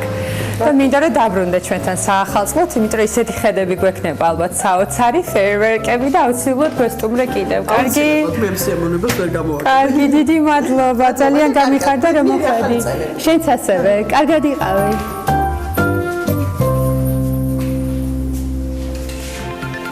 მე კი თქვენი არ ვიცი ამ კითხვის პასუხს კიდევ უფრო მეტად თუ რამე დაგაინტერესებთ. ახლა ლიკა ქარდავას და მის სტუმართან ერთად მოვისმენთ დღეს Property Georgia-ის დამფუძნებელი და მმართველი თია ლომინაძეს თბილისი გარდენსის მარკეტინგის დირექტორის მასპინძლობს. მოგესალმებით. დილა მშვიდობის ანა, დიდი მადლობა ნინის ესეთი არაჩვეულებრივი პოზიტიური, ასე ვთქვათ, განწყობის შემოტანისთვის ჩვენ სტუდიაში და ასევე თბილისი გარდენსის არაჩვეულებრივ მაცხოვრებელს, რომელმაც ძალიან გულწრფელად და თბილად გაგვიზიარა თავისი შთაბეჭდილებები თუ როგორია თბილისი გარდენში ცხოვრება.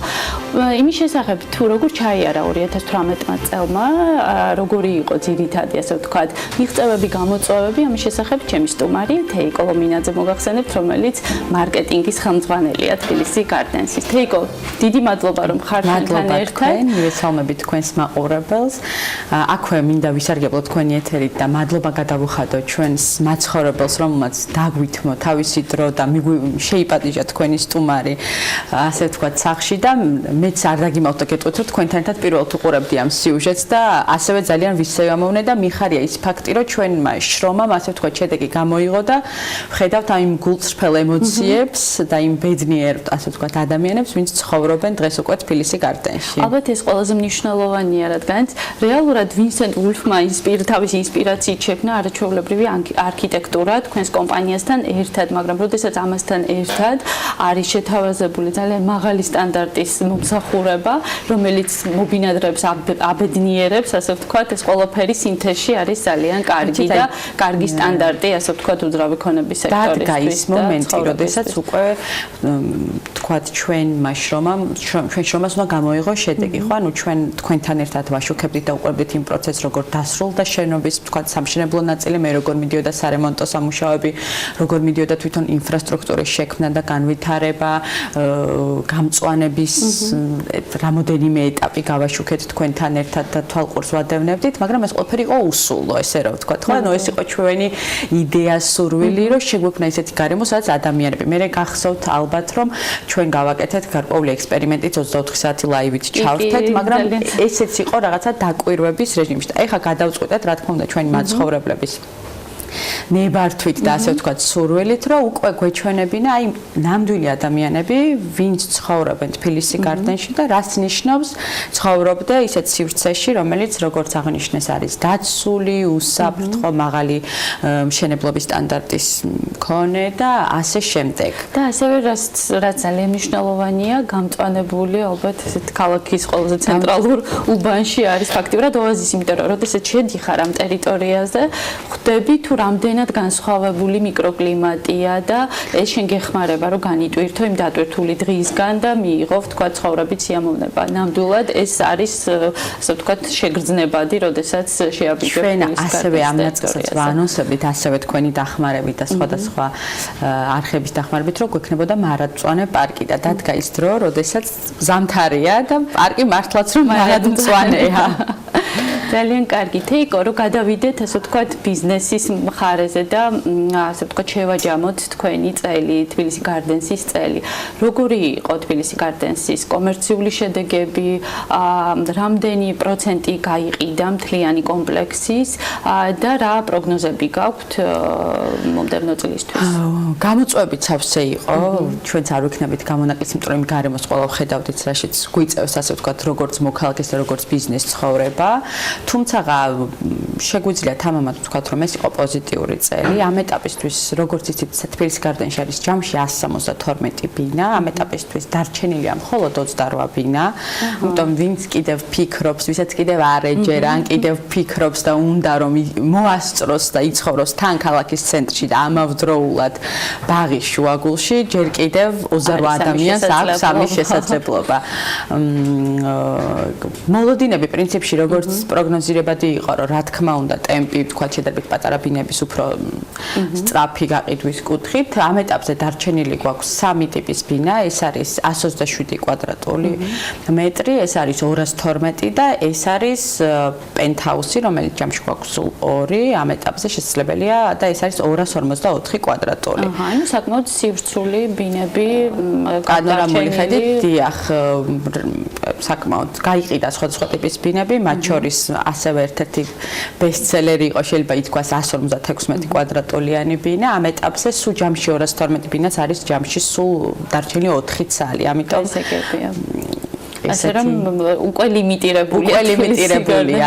აქვე შემიძლია ჩვენი სახალხო, ასე ვთქვათ, პატარა აქციის შესახებაც დავაანონსო, რომ თუ ადამიანები შეიძენენ ბინას თბილისის გარდენში 31 დეკემბრის ჩათვლით, თუ შეიძენენ ისინი 212 კვადრატულს, ანუ ის საჩუქრად მიიღებენ ძალიან პრაქტიკულ საჩუქარს, ეს არის ელექტრონიკის 10000 ლარიან ვაუჩერს, ხოლო თუ შეიძენენ პენტჰაუს 252 კვადრატს უკვე მიიღებენ 20,000 ლარის ვაუჩერს. ანუ რეალურად ეს არის ესეთი სრულფასოვანი საჩუქარი იმისთვის, რომ მოაწყო, რაც კი რამე შეიძლება დაგჭირდეს ტექნიკის კუთხით. რა თქმა უნდა, ფიქრობ, რომ არაჩვეულებრივი შესაძლებლობაა კიდევ ერთხელ იმისა, რომ იცხოვრონ არაჩვეულებრივ გარემოში და თან გამოიყენონ ეს შესაძლებლობა, რომელიც ასე ვთქვათ, ბინის ყოველდღიური ცხოვრების განუყოფელი ნაწილია ტექნიკის ახლის აღჭურვა. ეს საჩუქარი ნამდვილად ესეთია. პრაქტიკული და კარგი დიახ, ბევრს ფიქრობდი და მე მაინც გადავწყვეტეთ, რომ პრაქტიკული საჩუქრიდან ძალიან კარგი. თეიკო, კიდევ ერთი შეკითხვა, რაც მაინტერესებს, ძირითადად რა ეროვნების რომელი ქვეყნიდან არიან თქვენთან წარმოდგენილები, მობინადრეები? ჩვენი მოცემული მომენტისთვის გაყიდული ბინების 70%-ს წარმოადგენენ ქართველები, რომლებიც ყიდულობენ საცხოვრებლად. და დაახლოებით, ანუ დარჩენილი 30% არის გადანაწილებული. ყავს 70%-ში ასევე ისეთი საერთაშორისო ტიპის ოჯახები, მაგალითად როგორც ჩვენი სტუმარი იყო ფრანგი, მეუღლე მას ყავს ფრანგი, თვითონ არის ქართველი, ყავს ანუ ასეთი ტიპის ოჯახებიც. პრინციპში შემიძლია ვთქვა, რომ ამ ეტაპისთვის საკმაოდ ისე იტალია, პოლონეთი, უკრაინა ისე საკმაოდ ინტერნაციონალურად არის წარმოდგენილი, დიახ, დაკომპლექტებული, თუმცა აქვე კიდევ ერთხელ აღნიშნავ, რომ ძალიან მიხარია, რომ კიდევ ერთი მიმართულება, რომელიც ჩვენ ვცდილობდით, რომ შეგვექმნა კარგი სამეზობლო, აი ამასაც მოცემული დღევანდელი ვთქვათ მოცემულობით ფიქრობთ რომ შევძელით, იმიტომ რომ ყველა ჩვენ ბინადარი ყიდულობს სახლს საცხოვრებლად, ყველა ბინა რომელიც არის გაყიდული არის აქტიური.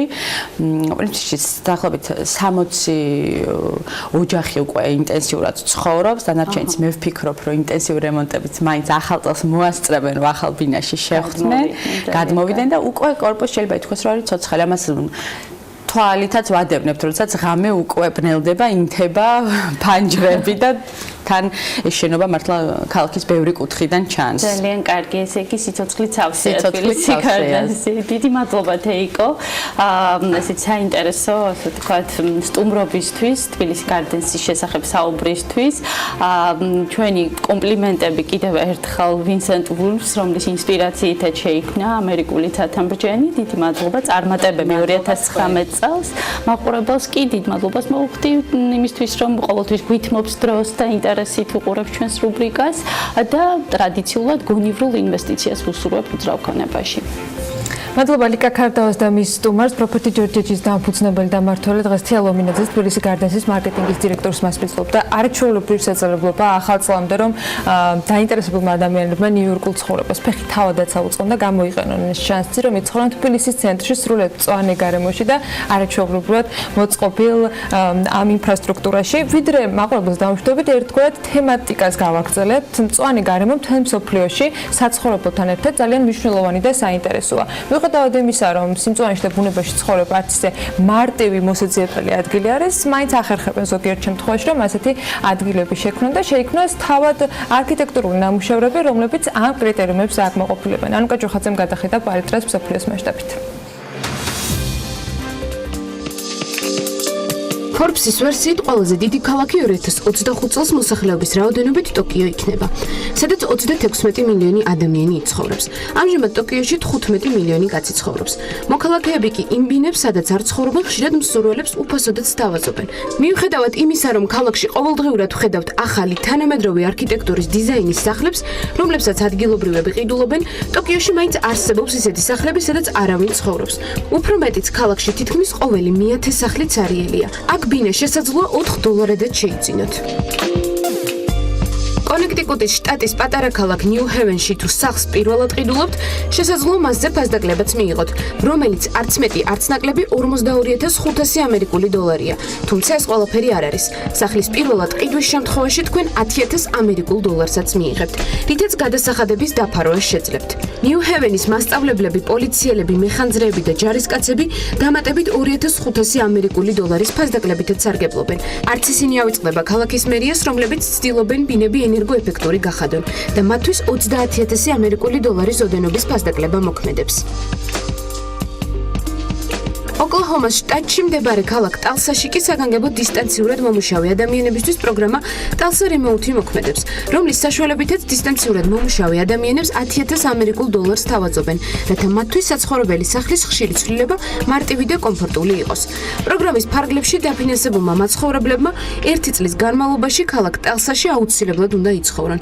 ფასდაკლება კი მხოლოდ 3 თვის განმავლობაში გრძელდება. შემდეგ ბინის ქირის გადახდას ისინი უკვე თავად აგრძელებენ, რაც აქ ყველაზე იაფია.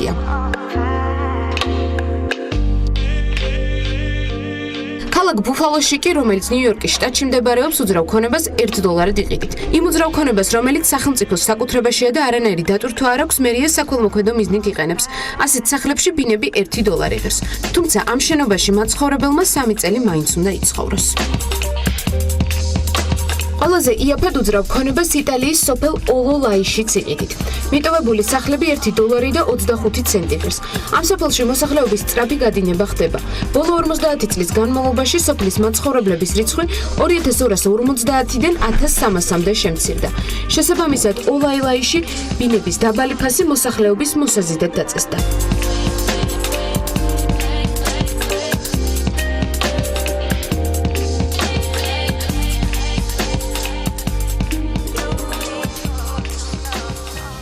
ასე იყო დღევანდელი საქმიანი დილა, ძალიან საინტერესო ინფორმაციები გეოდება წინ ქალების ნარატივის ეთერი ქეთალომიძესთან ერთად. დღეს ძალიან მხიარული, საინტერესო და ისტორიულად მნიშვნელოვანი საქართველოსთვის პროექტის შესახებ ვისაუბრებთ. სუხიშვილები, სწორედ ეს იქნება მთავარი საკითხი. საქმის კურსის ეთერში, რა თქმა უნდა, ბიზნესი და ეკონომიკის მნიშვნელოვან სიახლეებს შეგაყენებთ საქმის კურსში ბექებაციკაძე და საქმიანი დილის დასრულებისთანავე წინ გეოდებათ დღის ამბები TV პირველის გუნდთან ერთად. ბედნიერ დღეს გისურვებთ.